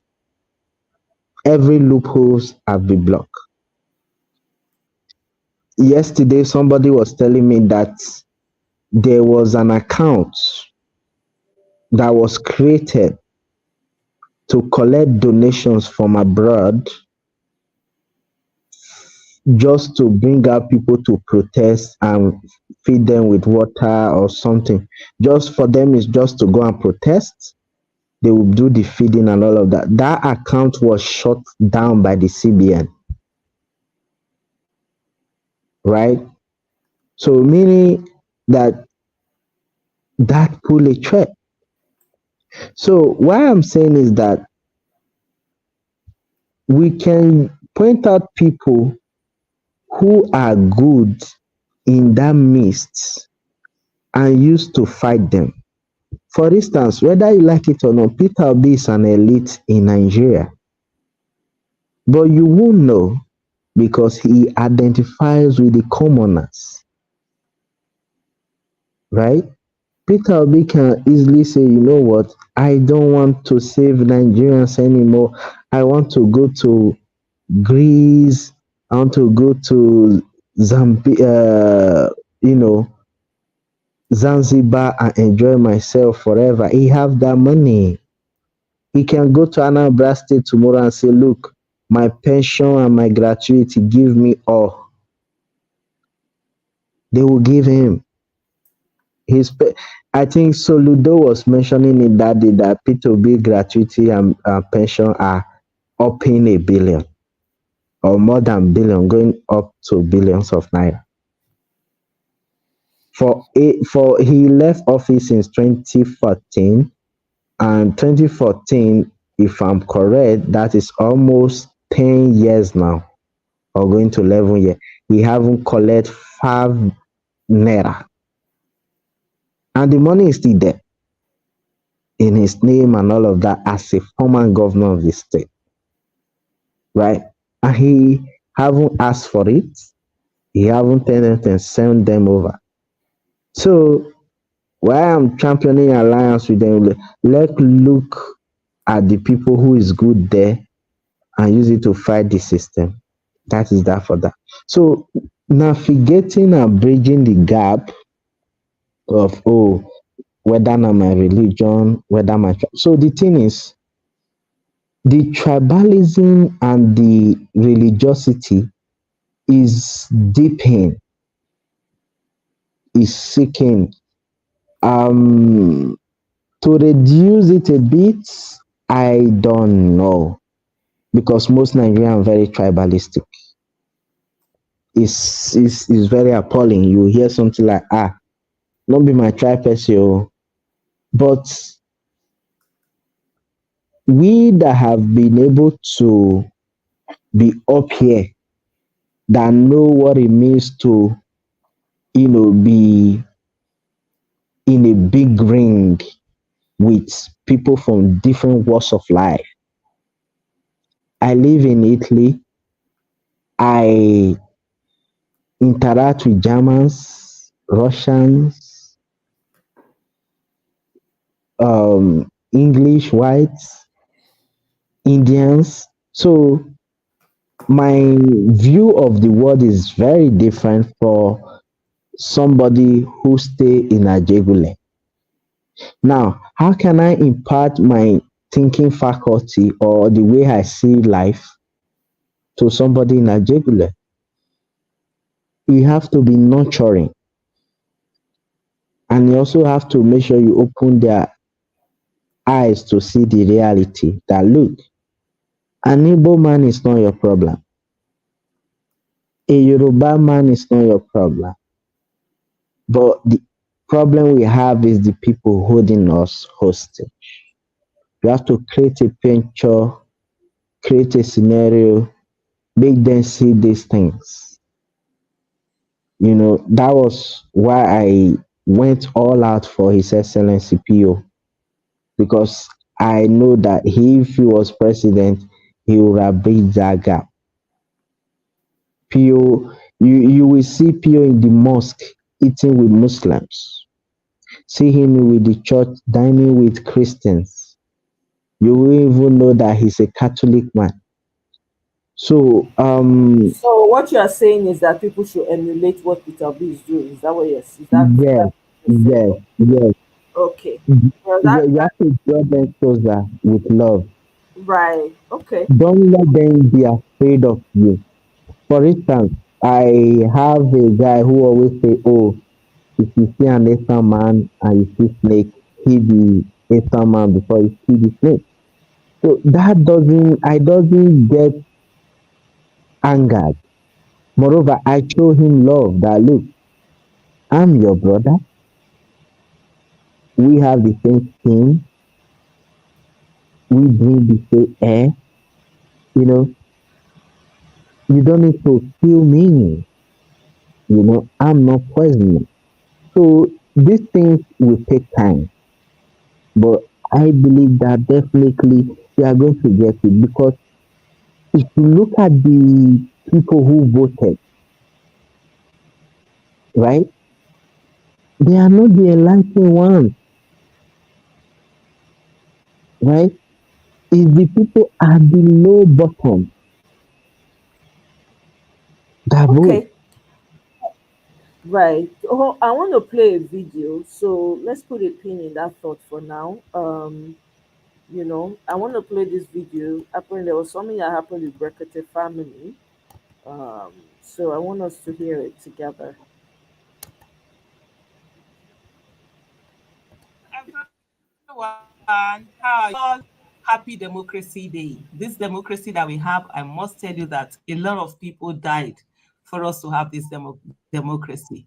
In my 20s, as far as my mid-20s, I was I was I was not sure that we were ever going to get democracy during my own lifetime because it looked bleak, it looked impossible, and it looked as if the military were never going to go away. But there were people who focused and stayed on and refused to move away from that.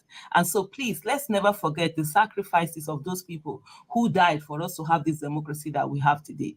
It might not be what we want, but they have done their work by giving us that democracy that we should have. What are you and I doing to ensure the democracy begins to give the dividends of democracy as it should? And that's where the question is. But hey, think about it. And so don't ever give up no matter what is going on. First of all, this is not a video about me talking about democracy, but that particular speech, it just came on. Sometimes these things do.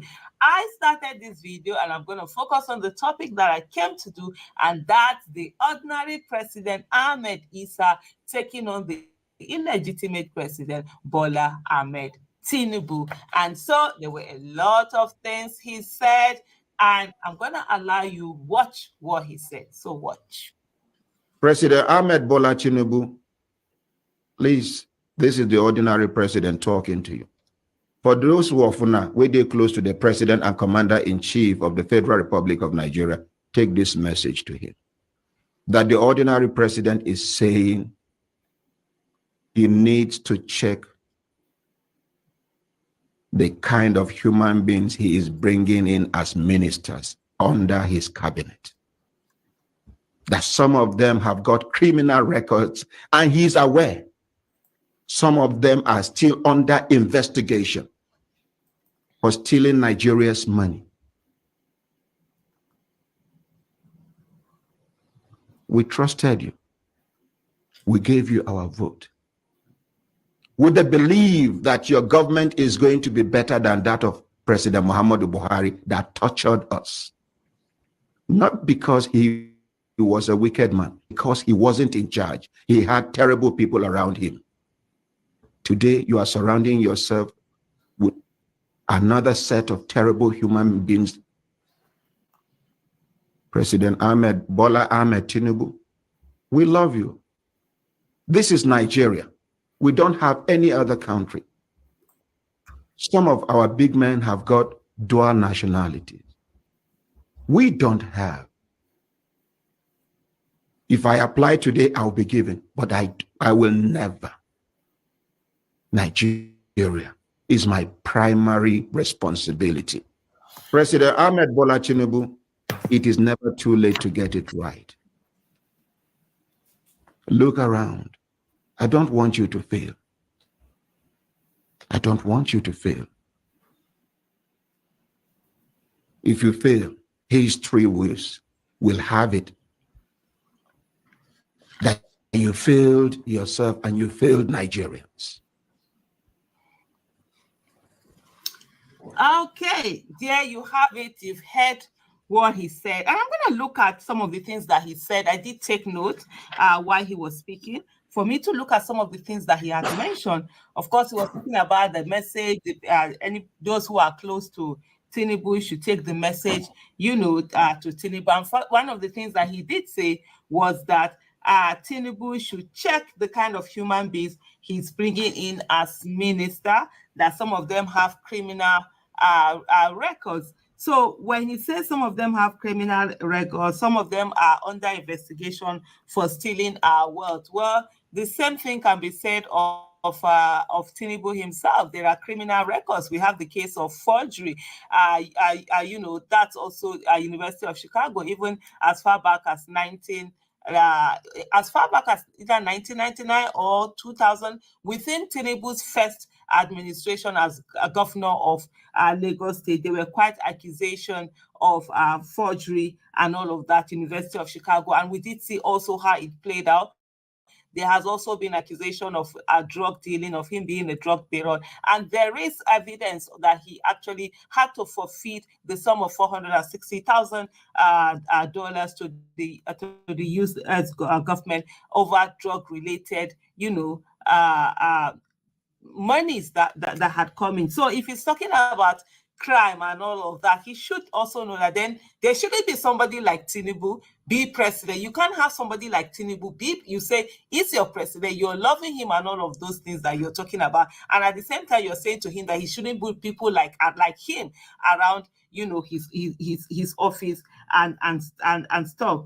And then he said the second thing he did talk about that they trusted him.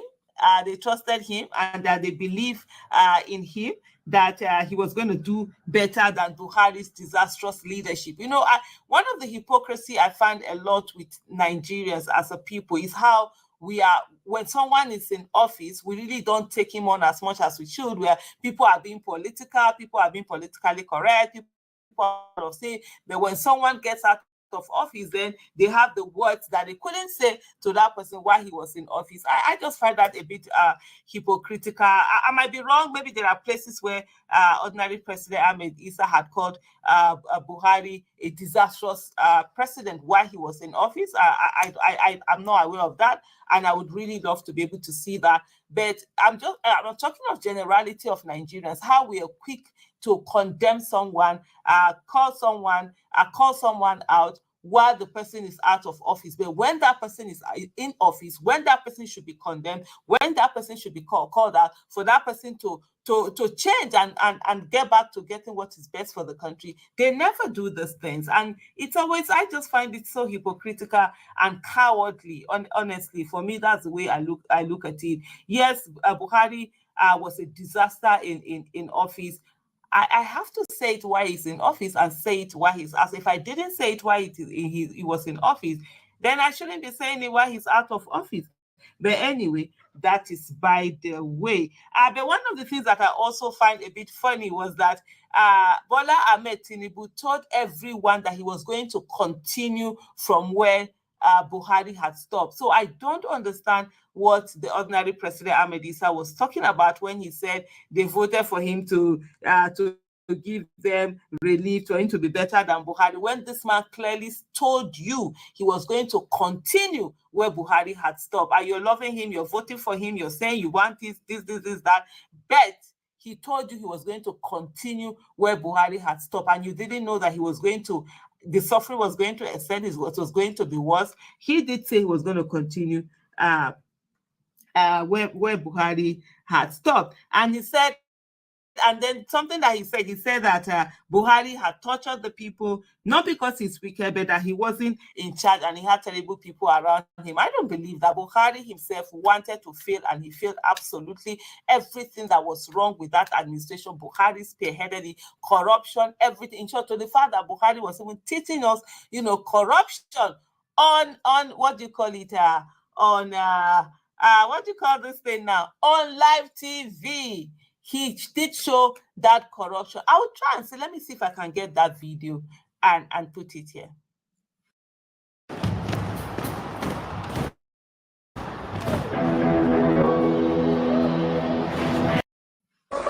I don't know how much technology was used, but can Genduje fail to trust somebody to get money to him? He has he has to take it directly himself, smiling. I honestly am completely overwhelmed, and the system has given me some relief. It is in the court. Absolutely. It's So in the... that's Buhari there saying, oh, he was surprised that Ganduje would go and collect the money. Couldn't he send someone else? He's telling you his mode of operation. Is it a modus operandi? How do they call that? Modus operandi or modus operandi? Modus.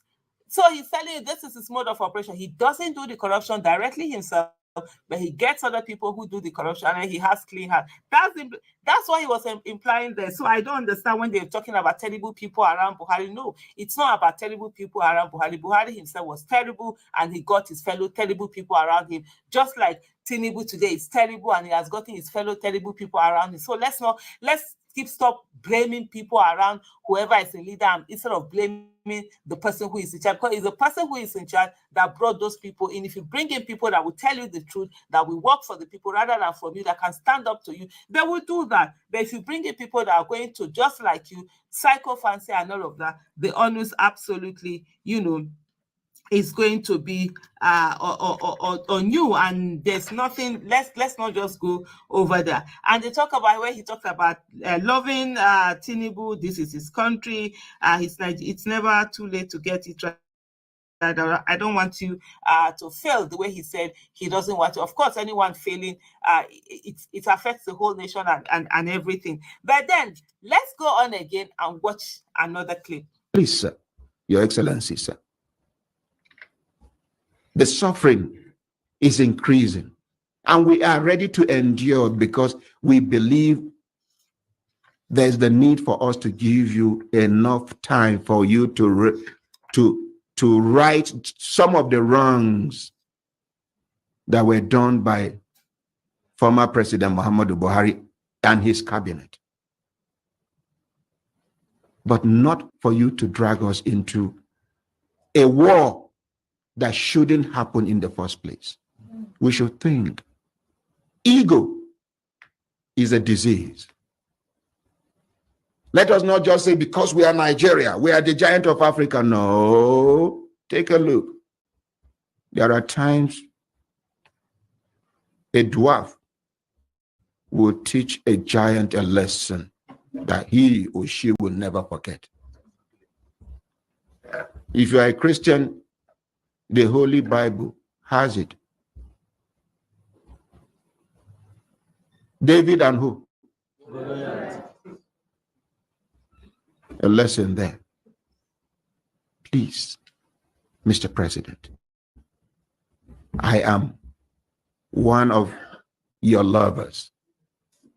That is the reason why I am talking to you this morning, Your Excellency. If you feel Nigeria will be put to shame, Nigerians all over the world will be put to shame, this is my #1 advice to the President and Commander-in-Chief of the Federal Republic of Nigeria. Okay. Like you said, the suffering is increasing and you're ready to endure. Well, it's okay to endure. Every place, if you want to build a great nation, you want to do something, even in your own family, your own life, if you want to do something good, development, you have to endure. There's a lot of sacrifices that has to be made. There's a lot of suffering, but that suffering should come with, the right thing is being done. Things are being done well. When the right thing isn't being done, forget about it. There's nothing. You are suffering and then you're hurtling backward. Things are becoming worse. Then the people who are in power are the ones who are just, just being done. It's really just crazy. Right the wrong done by former Mohammed. Example is to right the wrong. This is someone, like I said earlier, this is someone that told all of you that he was going to continue from where Buhari stopped. He was going to continue with what Buhari are doing. And so when people say all of these things and talk about the fact that you should not do what Buhari is doing, how? He has told you that he was going to do, what Buhari is doing, and then it's crazy anyway. I don't have anything more to add. I think I'll just leave it here. There's really nothing to say. It's just self-explanatory. But at the end of the day, hey, let the focus always be on Nigeria. Let all of this psychophancy, all of this trying to be politically correct, it just doesn't work. At the end of the day, we are all losing as a country. Thank you so much, everyone. Why did no one tell drivers? Mr. Obi, welcome. Greetings to you. What do you have to say? Thank you for stopping by. Happy Wednesday. Today is Wednesday. Yeah, good morning, everyone. Or good afternoon, wherever you are. It's I don't know how to say this, because we've seen, the fall of our president, Yep. and that signifies, yes, let's hear yeah, it signifies the downfall of Nigeria. That's the only way I can explain it. Don't get me wrong, I'm against people who are mocking him for falling, because anybody can trip. We saw Joe Biden, where even me, I tripped yesterday, so it's something that is in every human, so I'm not making this about, I just see it as, a sign. When this man was coming on, you remember when we used to, be on, not used to,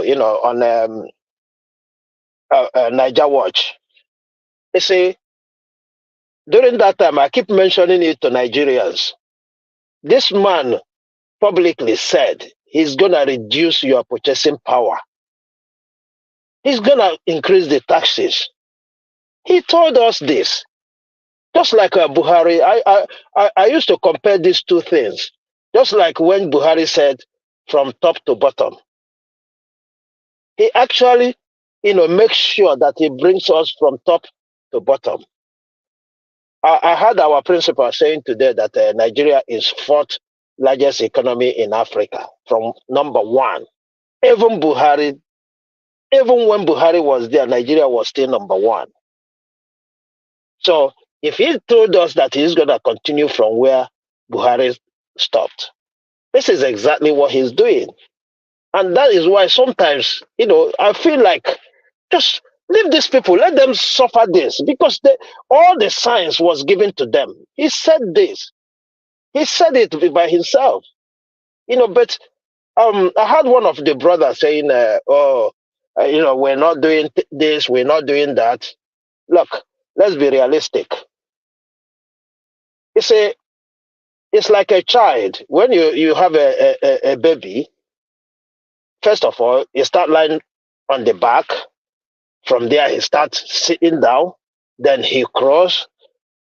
Then stand. Then start walking. From walking to running. That's the steps. And that is how they finish Nigerians. They started by destroying the family values. What we're suffering today is family values. That family values, for instance, when I was growing up, if you see somebody's child that is misbehaving, it doesn't matter who's that child belong to, whether big man or poor man, anybody can discipline that child. Exactly. But that is no more in Nigeria today. That is no more in Nigeria today. You know why? Because we become individualistic. Everything we do is me, me, me, me, me. And they started with all this injustice. When an injustice is being done to one part of the country, everybody look away. Now it's affecting every single person. And yet, we haven't learned our lessons. That is the seriousness of our sufferings today. We haven't learned our lessons. We continue doing the same thing and hoping that, and praying that God will come and answer us. I wonder sometimes when Nigerians open their mouth saying they are praying. There's no need to pray. There's no single need for any Nigerian today to kneel down saying he's praying, because God have answered that prayer long time ago. I remember when I was, in primary school, They used to say prayer for Nigeria in distress. That was, I can remember, that was 1986. Prayer for Nigeria in distress. Nigeria has not even gone to distress then. And we started that prayer. Till today, we are still repeating the same prayer. Tell me how it's going to work. It's not going to work. What we're doing, we're just deceiving ourselves until we are ready to come out and say, enough of this nonsense.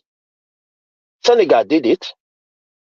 I'm referencing Senegal because it just happened after we had the charade we called an election. And people were waiting for Mr. P.O. to direct them to do what? To direct them to do what? I would love to, if I'm involved, I would love him to be outside speaking on our behalf while we do the things. But waiting on him, it doesn't make any sense. That is pure excuse. Exactly. Louder, That Mr. is Obi pure Boise. excuse. Louder. I don't Listen, know our men. I don't know. May they fall out. I I don't know. was in my early years in secondary school when 1993 happened.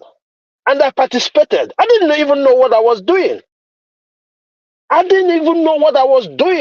But I just heard we need to rescue Nigeria.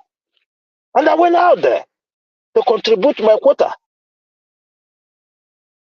We are the ones bringing waters and all this, So all these things, I see it. And look, we talk about, people are not educated.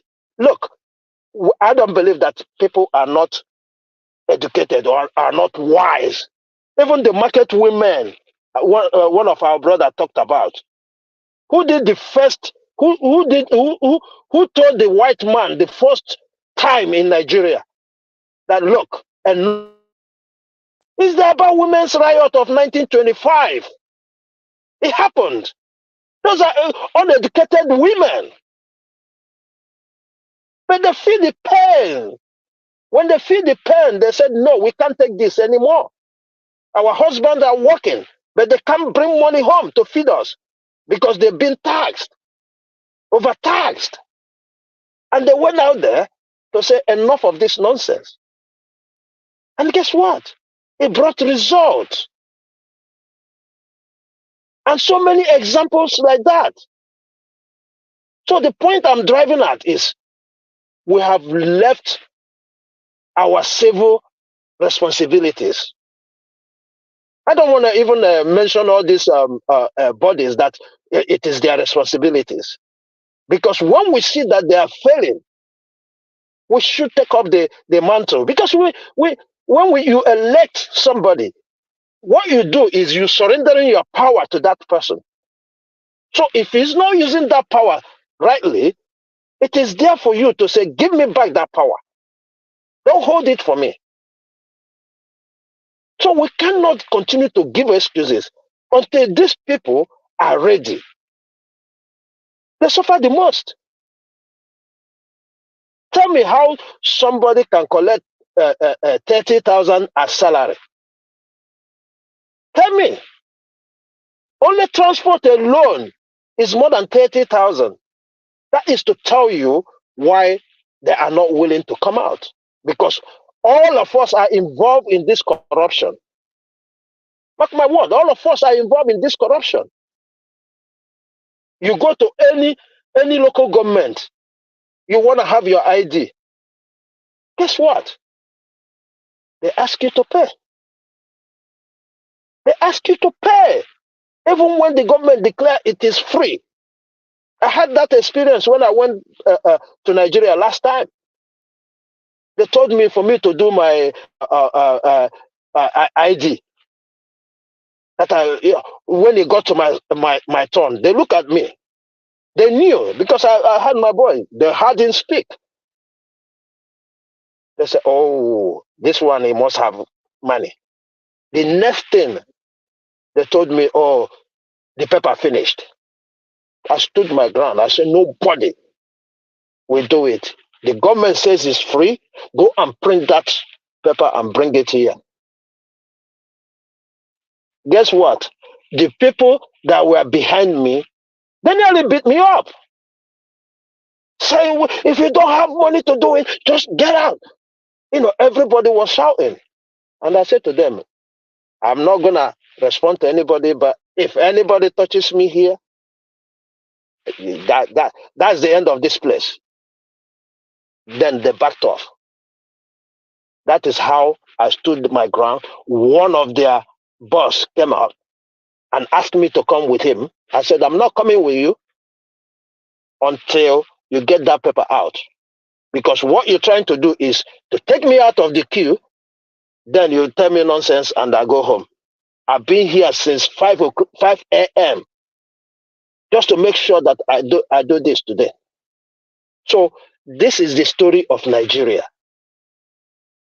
Every one of us are corrupt. Every one of us. Because if they are not corrupt, there's no way Labour can call off this strike. There's no way. Labour know, they knew that every worker thrives with bribe.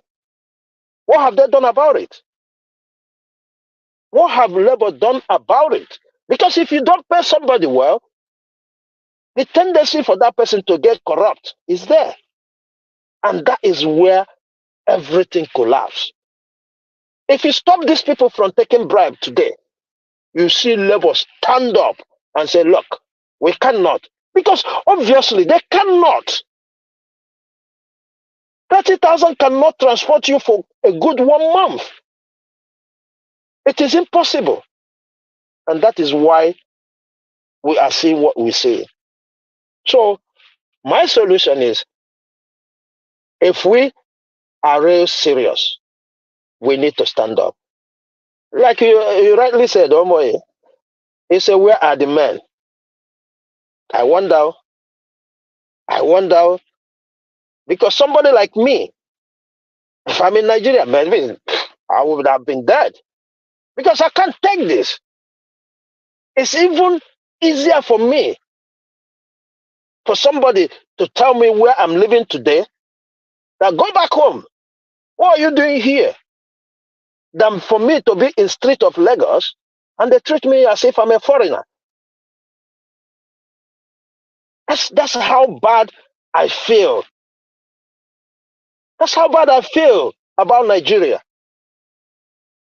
So if we are serious, I don't have hope in Labour, to be frank with you. But the youth, they must realize that this is their time. They're killing their time. There's no need for them to come out today. Yes, there will be casualties. Things will happen. But until we do it, yes, we are traumatized by the event that happened October 2021. We are traumatized by that event, but that will not stop us. China did it. Sri Lanka did it. All these nations, they've done it. So if we continue to run away or thinking, oh, if we go out, we die. After all, we're dying. If police don't kill you, the armed robber, the bandits, the terrorists, name them. Is it not human being? They line up and chop off their cocoa. Is it not human being? I mean, we can't continue like this. So for me, this is a great opportunity. We listen to him. We listen to him. I just watched a video where this man was talking hard as far back as 2001 or 2, right? About the government. Calling people, let's do this, let's do that. We can't allow them to do this. And nobody touched him. And that's why somebody like me, I don't know how to put it, but they say all these social cultural groups like Ohaneze, they are dummies. The people gave you the power to speak on their behalf, and what are you doing? What are you doing? You speak up. Let's see how they're gonna roll you in. If you're not ready to be a leader, go in, go home. Nobody's forcing you to be a leader. Go home. This is why we think they have the power to do so. No, they don't have the power. This is exactly the same thing I was saying during the time of Jonathan. He is the weakest president ever that I've known. The weakest president, because he doesn't understand power. He just went there for going there. Look at what this man is doing with power. Look at what Buhari did with power. And if you talk, they say, oh, because he comes from a certain region. No, it's not because he comes from a certain region. Because they understand the power they have.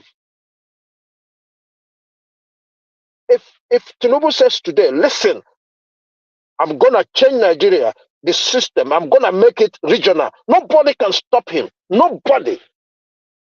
It's just about him. Look at the power he has. He's using it the way he wants. If you like it, fair enough. If you don't like it, you can go to blazes. That is the meaning of power. So if you are a good person and you want to use that power for good, you can actually do that. And that is where the South are weak. You say all the time, the North. Always say the North, the North, the North. As if it is not one country. And yet, when people agitate to say, hey, we want to be on our own, people wonder, people criticize. Why would you criticize? Have you ever listened to the North? Have you ever sit down and think what they are saying? If we are actually one country, why would somebody say the North is not going to accept this? I'm saying this to all Nigerians. They need to start thinking out of the box. Because if you don't understand the meaning of that, the North, the North, the North, we are not going to vote for you again. You're looking like a one-time president. All these things are signs that we are not one. So if they've come up with that, I expect those people from the South to say, what are you even talking about? You don't speak like this country is one. And if you think this country is not one, why don't you do something about it? It's crazy. These people we call leaders are even the people. I mean, if for me, you see the people we call leaders in the South. If anything starts, they should hunt them. They should hunt all of them and ask them questions. And if you don't have an answer for those questions, goodbye. Goodbye. That's how Nigeria, we're gonna resuscitate Nigeria. That's how we're gonna do that. Let's find these people and ask them questions. How long are we gonna lay down like chickens? How long? You can't even travel anywhere in Nigeria. You can't even get out of your house and hope that you come back safe. Come on a journey of 20, 30 miles. If you finish that journey, you say, thank God for Johnny Mercy. How many times are we praying here? Thank God for Johnny Mercy. I can start my car now, drive 300 miles, and come back without even remembering that I traveled. How much more saying thank God for Johnny Mercy? Because already God have said, look, if you're going to go there, obey the law, because those laws are for your own good. That's simple. That's how God answer prayers. That's how God answer prayers. Because once you obey the government, you're obeying God. He even said it in the Bible. Obey the authorities. Because he entrusted you unto that authorities. That's as simple as ABCD. Which So authority until are you obeying? This authority, this principality and power. Nine person will be. yeah, you see, he said that when they are doing wrong, right? There's a lot of examples in the Bible when the leaders are doing wrong. Some of them even go there with a sword and the top of their head. It's in the Bible.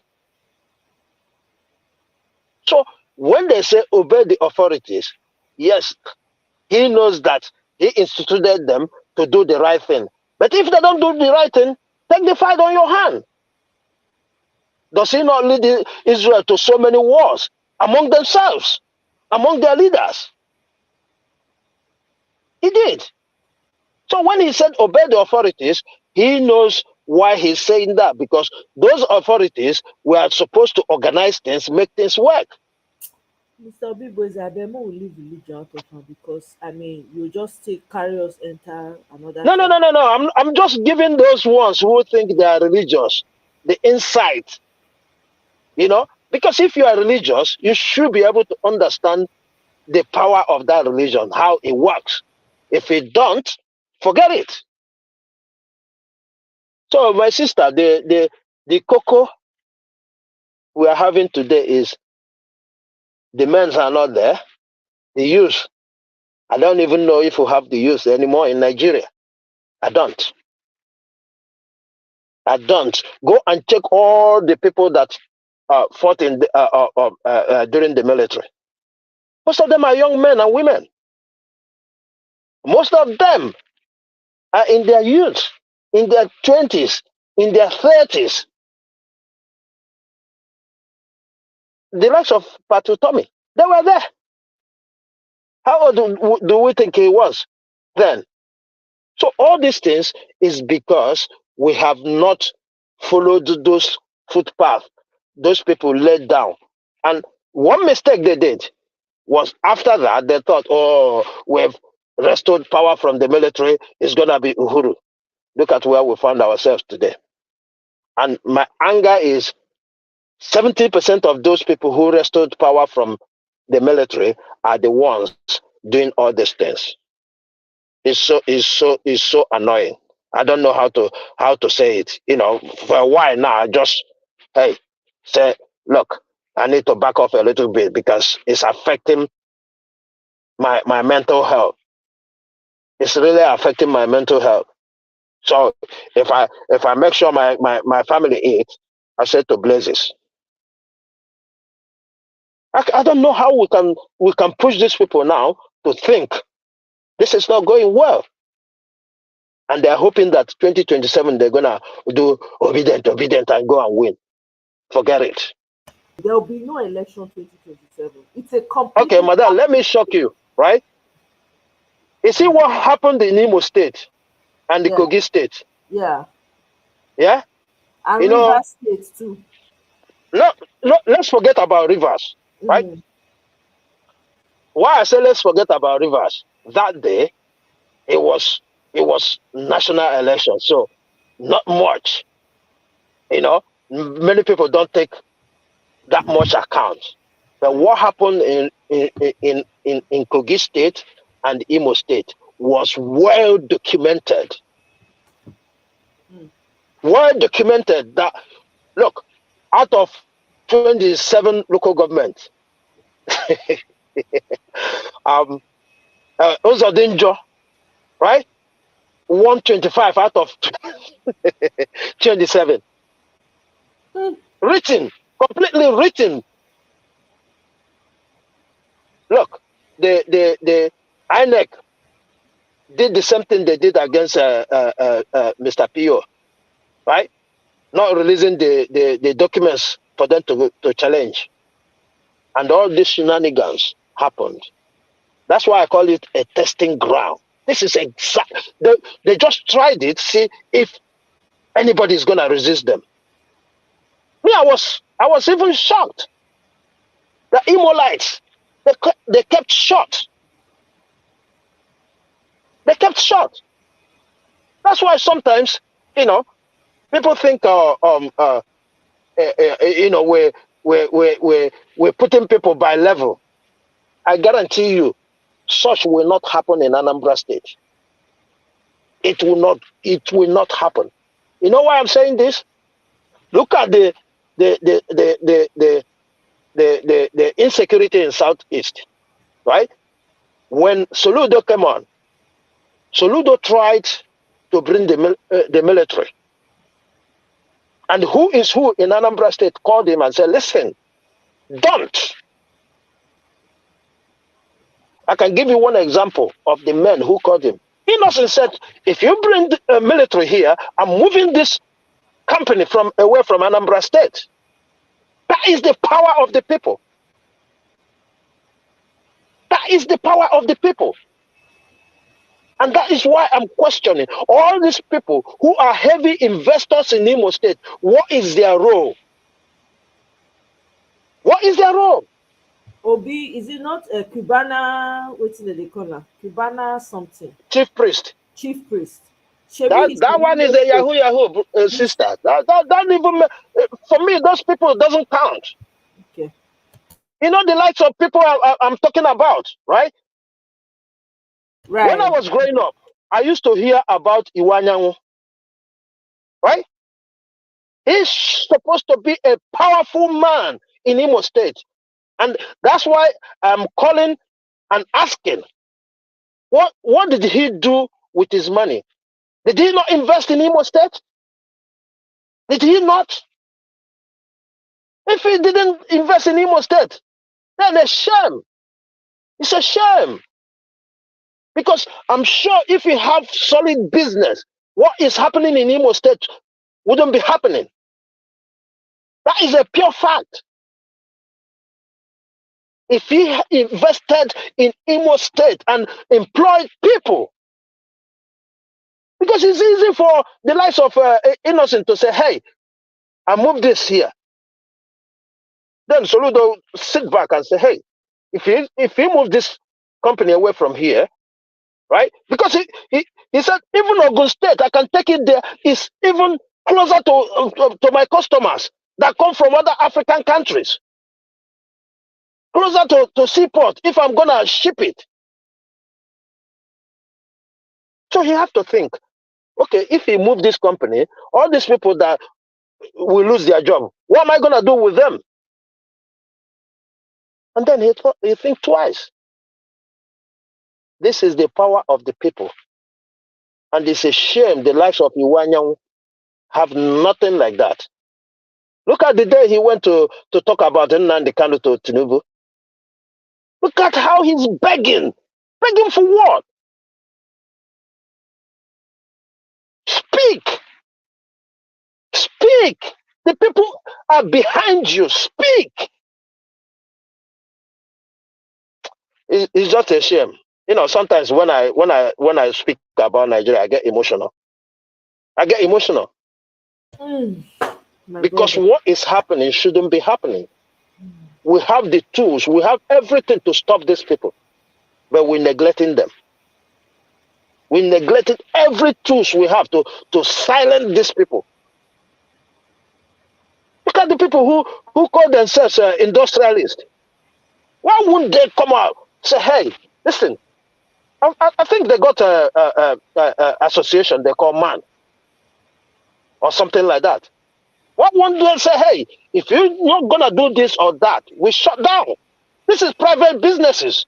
You can't do anything about it. You're not going to force me to open up my shop. Let me put it in, for example, if I have a shop and I feel bad with what is going on, I can look up my shop and say, I'm not doing business anymore. That's it. If man, you see, The decadence in Nigeria is so bad that, you know, you look professors, you look all these educated people, and you wonder, what kind of education do they have? What kind of education? You are there, you're having children, you're training them in education. And these people are taking their sons and daughters and putting them in position that they will become the monsters of tomorrow to replace them. And everybody kept mute. It's so unbelievable. Sister, let me leave it here. I give you guys kudos. Keep talking. Keep talking. Anytime I have time, I will. Anytime I have time, I will. Yeah, I always listen on the background. You know, anytime I have time, I always, you know, like I said to you sometimes, you know, I'm at work now, you know, but I'm on my break. So because I'm on my break, sometimes I work it out to, you know, coincide with you know, your program. But sometimes it doesn't, you know. Yeah. So it's unfortunate, you know. When I listen to you guys, sometimes I just want to cry. I just want to cry, you know, because everybody's feeling it, you know, yet we behave like, you know, we are not feeling it. Everybody is feeling it. When you listen to people, we are feeling it. So let me let you guys, yeah. I'll keep on the background and keep listening. Thank you for this opportunity once again. Absolutely. That's why I gave you all the time to talk, because I know it's your Yeah, I understand. I understand. Yeah. So yeah, you know, if we keep talking about Nigeria, man, yeah, you know, sometimes I told my friend, because since I visited Nigeria since 2017, I haven't been there again. You know, because I don't joke with life. You know, there's a way I understand my whole thing. Right. The first point that made me, I don't have any reason to leave Nigeria. Right. To be frank, I have no reason to leave Nigeria. But because I understand life, Right. once you're gone, you're gone. You know, so I cannot be here, not thinking whenever I want, I go out to do whatever I want, as long as I'm within the law, right? And I travel from here to there, not even because you're living a wayward life. The next thing you hear, that person is gone. Oh, what happened? Oh, what happened? There was a young man, I think 3 or 4 months ago. He left from the UK, gone to Nigeria to get married. You remember the explosion in Ibadan? That's what took that young man's life. Wow. It took that young man's life. How I wish he didn't think home. So when I see all these things, you know, I say, hey, look, even my family, I say, listen, we talk, thank God for social media. We talk on video, we do everything, you know, you see your grandkids, you see everybody, we are okay, you know, but let's leave it at your side. You cannot be taking risk, then we come back and then join the risk. No, I won't do that. I won't do that, you know. And of course, I said, until this man gets out of that place, I'm not going home. I miss nothing in Nigeria.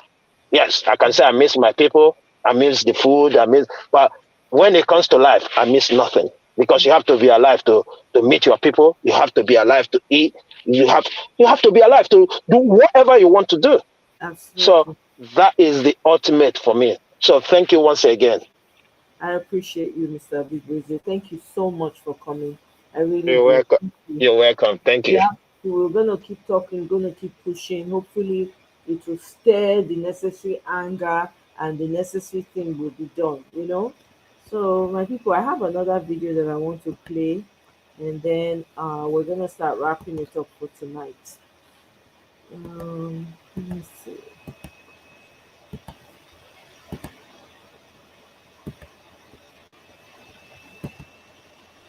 Increasingly, now government, I mean, President Aswaju in particular, seems to be talking more like a philosopher king, for somebody who has all the absolute knowledge of what the solution is. And when that happened, it narrowed the capacity of the president to listen to what people are saying. And it's quite worrisome. A political storm is coming in Nigeria as Nigerians continue to experience unprecedented hardship they've never seen in their lives. This storm is not just coming from the opposition parties. Inside the APC, there are some who have become disillusioned because of the trajectory the APC have taken, especially under Tinubu. One such person is the former APC National Vice President, Northwest, Salihu Lukman. He urged all opposition parties and all patriotic citizens in Nigeria to galvanize to make sure that they dislodge APC and Tinubu in 2027. According to Lukman, Nigerians must work together the same way they worked in the 90s to oppose the military, which forced the military to hand over to civilians. The same way APC worked together to dislodge PDP in 2015, that Nigerians can do the same thing and dislodge APC in 2027. Continuing in what looked like Lukman wants to exclude the likes of Atiku from leadership positions in 2027, he said, quote, "The negotiations to produce an alternative political platform which can move Nigerian democracy forward must prioritize the development of a functional political party structure based on ability to answer some of these practical questions should be the consideration. Part of what must be guarded against to avoid the pitfalls that destroyed the APC is to shun the old opportunistic political warriors who have been serial contestants and aspirants in every election since 1999, unquote. You see, being part of APC might make people not to take the likes of Lukman seriously, but it still doesn't negate the fact that he's saying the truth. Even Atiku was part of the people that formed APC, and now he's in PDP, opposing the same party he helped bring to power in 2015.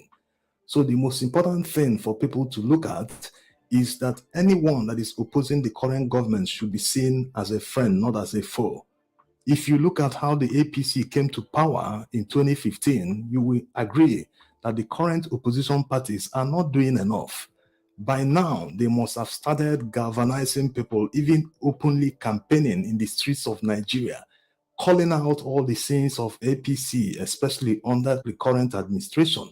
This is how you do it. This is how you keep the message in people's mind, in their faces every time, because Nigerians are always quick to forget. When it's time for election, they will start talking something else, and many people will go back and say, it's in only 4 years, let's continue. They will just quickly forget the suffering and the hardship that these people brought on Nigerians.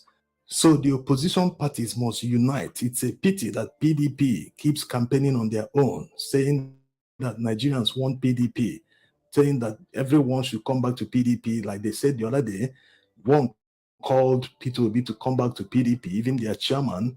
They want all the opposition to unite inside the PDP, which is not possible because even PDP is still not trusted by Nigerians. Yes, it was their failings in office that made APC to get to power. Whether Buhari was packaged or not, their failings caused all that, because if they were actually delivering good governance that Nigerians could see at the time, no one could have convinced them otherwise. But there was massive corruption at the time.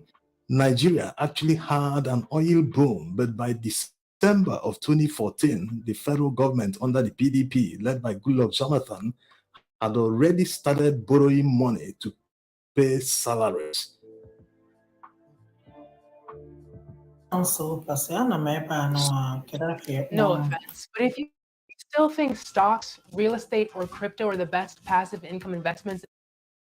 So PDP failings gave the entrance of APC, and today Nigerians are begging to be taken back to the PDP era, although the two are still failed parties. Yes, that's the reality. So it is time to try something new. There is nothing wrong in trying something new, especially when you are sure that it will be different. Because looking back, you wouldn't say that it is better to try something that we've been trying. We've been doing it the same way. How do you expect to have a different result? Just like during the campaigns, someone said that he will start from where Buhari stopped. People didn't pay attention, despite the fact that Buhari he was referring to failed woefully, and he said that he will start from where he stopped. When he got to office, he truly started doing what he said. And when people started complaining, he started blaming Buhari for causing all the problems. He said he handed over a battered economy to him, that he's trying his best and trying very hard to make the Nigerian economy stay afloat. So these are the problems. We have incompetent people in power. Just like Lukman said, that these people in APC just made an arrangement to grab power, that they didn't have any plan to make any change in the economy. Otherwise, why is the economy worse than they met it? In fact, they have plunged this economy into a deep, deep abyss. Look at all the companies leaving Nigeria today. In our history, we have never witnessed this kind of mass exodus of foreign companies from Nigeria. It has never happened. It shows that something is deeply wrong with all their policies. And to make you understand that they don't really care, even if the country or the economy is burned to ashes, they don't want to know what is happening. All they are concentrated on is holding power. Because if they were concerned about the economy, when the first company left, they would have made sure that the reason they left Nigeria will be corrected. Whatever made them to leave, they will make sure that they solve that problem so that others will not leave. Because why they are leaving one by one, or this one will announce today, another one will announce tomorrow, is because they are looking at the government to see whether they will change this, whether they will do this. In most other economies, in developed countries, what they do is they always want to know what businessmen or manufacturers, what they want, what they need. They ask them questions. Hey, what are you doing? What do you need? What problems do you encounter? This is how a government of the people operates, because they want to make sure that everyone gets whatever he wants. All obstacles are removed so that business can continue to thrive. But they don't do all this, so companies continue to live en masse. Most of these companies, they generate their own power. Despite all the obstacles in business in Nigeria, they still continue to operate. But to compound their problems, the government had to devalue the naira, which effectively reduced the purchasing power of Nigerians. Imagine ordinary beer. 20 years ago, how much was a bottle of beer? It wasn't up to 30 or 40 naira per bottle. Today, it is approaching 1,000. Some are already above 1,000 naira. People are no longer drinking like they used to drink. Beer is something that you drink when you're angry and when you're happy. If you're celebrating, you drink beer. If you're stressed out, you lost your job or you lost a contract, you missed an appointment, something bad happened to you, you will still come down with a bottle of beer. Today, Nigerians can no longer afford beer. I'm going to give away this incredible $4,000. Wait, no, not this one. This. So it is hoped that all opposition politicians and all patriotic Nigerians must unite to educate Nigerians so that in 2027 they will troop out en masse and protect their votes and vote APC out of power. Whenever elections are talked about, people always say, if you don't solve the INEC problems, that they won't come out to vote, that election or votes will never count. No. This time around, many people are taking it seriously. Many people are serious about it because their life depends on it. It is an existential threat on the lives of Nigerians because we are facing serious food shortages. There is serious hardship in the land. Millions are unemployed, and all these companies leaving Nigeria, they are throwing thousands more people into the unemployment market. So people must be prepared to defend their votes in 2027. This is because, going by the precedent set by the judiciary during the last election cycle, whatever is announced, whatever result that is announced at the polling unit, it is nearly impossible to reverse that number, that result in court. So no one will be wasting time going to any court. Everyone must make sure, at least at their polling units, that whoever wins the election must be the one that is announced and declared and written in the result sheets. And from there, people will move to the next collation center, which is the local government collation center. If there are thousands of people in the local government surrounding the collation center, who will carry the result or who will announce something different? From there, they can still move to the state collation center. If there are millions of voters surrounding that area, who will do something different? How many military men or policemen will they deploy in order to hijack the election? So these are the steps Nigerians can take to protect their vote. It is their right. We're in a democracy. If they say that votes won't count, the people will say, no, my vote must count. They will fight as if their life depends on it. Yes, their life must depend on it, because the time has passed when people say, I'm not involved in politics, I won't vote. Don't vote. Look at what people who have voted are doing to you. Look at what they've done to the economy. You can't even buy food. You can't buy ordinary tomato, Gary. You can't buy eba, nothing. So people must take politics seriously going forward, whether they like it or not. Thanks for watching.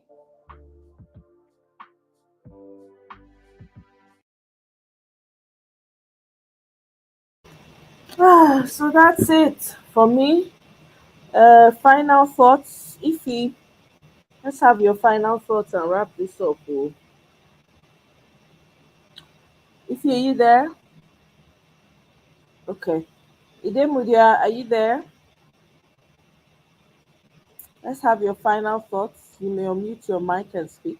Otherwise, counting down 3, 2, 1. Okay, looks like they're not available. Maybe they've gone to bed or something. Guys, this is all I have for you guys today. Oh. Until tomorrow, we will continue to talk. We will continue to push. Why? Because Nigeria is the only country we have. We don't have any other country. If yawa gas for any one of us, wherever you think you may be, na Nigeria na we go see enter. So everybody's hands needs to be on deck. You cannot afford to play ostrich. You can't. Nobody can. Make sure you are doing something. Make sure you're part of something. Make sure you're making an impact on the ground. We need to think about ways to shut down the system. Entities, principalities have taken over Nigeria. It is not funny. Lives are consistently at stake in Nigeria every day. Every day, mayhem. May nobody keep quiet. Everybody mouth need to wide and be talking as you are doing. Talk and do. If you are praying, pray and act.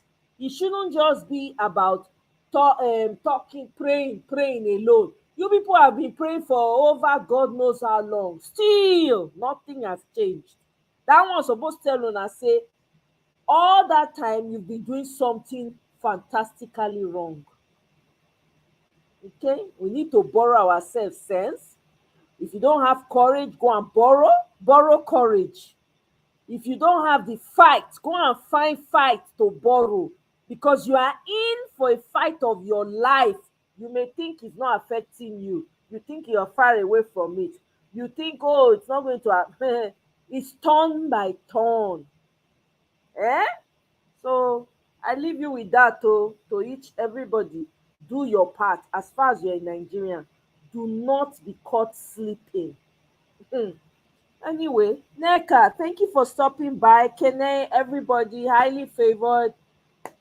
Everyone that was able to make it to the live show. Mr. Obi Arise, thank you for being on the panel. Ify, I appreciate you. Demudi, I appreciate you all. And I'll see you guys on my next one. Have a great evening, everyone. Bye. Oh, before I leave, I keep saying I want to. So there's somebody who sent me an email. They're looking for a wife, preferably an Anambra woman. That's his preference. So if you are looking, if you are single and searching, and an Anambra man is your spec, please send me an email. Oh, I keep forgetting to say it. Send me an email and I'll connect you guys. Thank you very much and have a wonderful evening. Bye.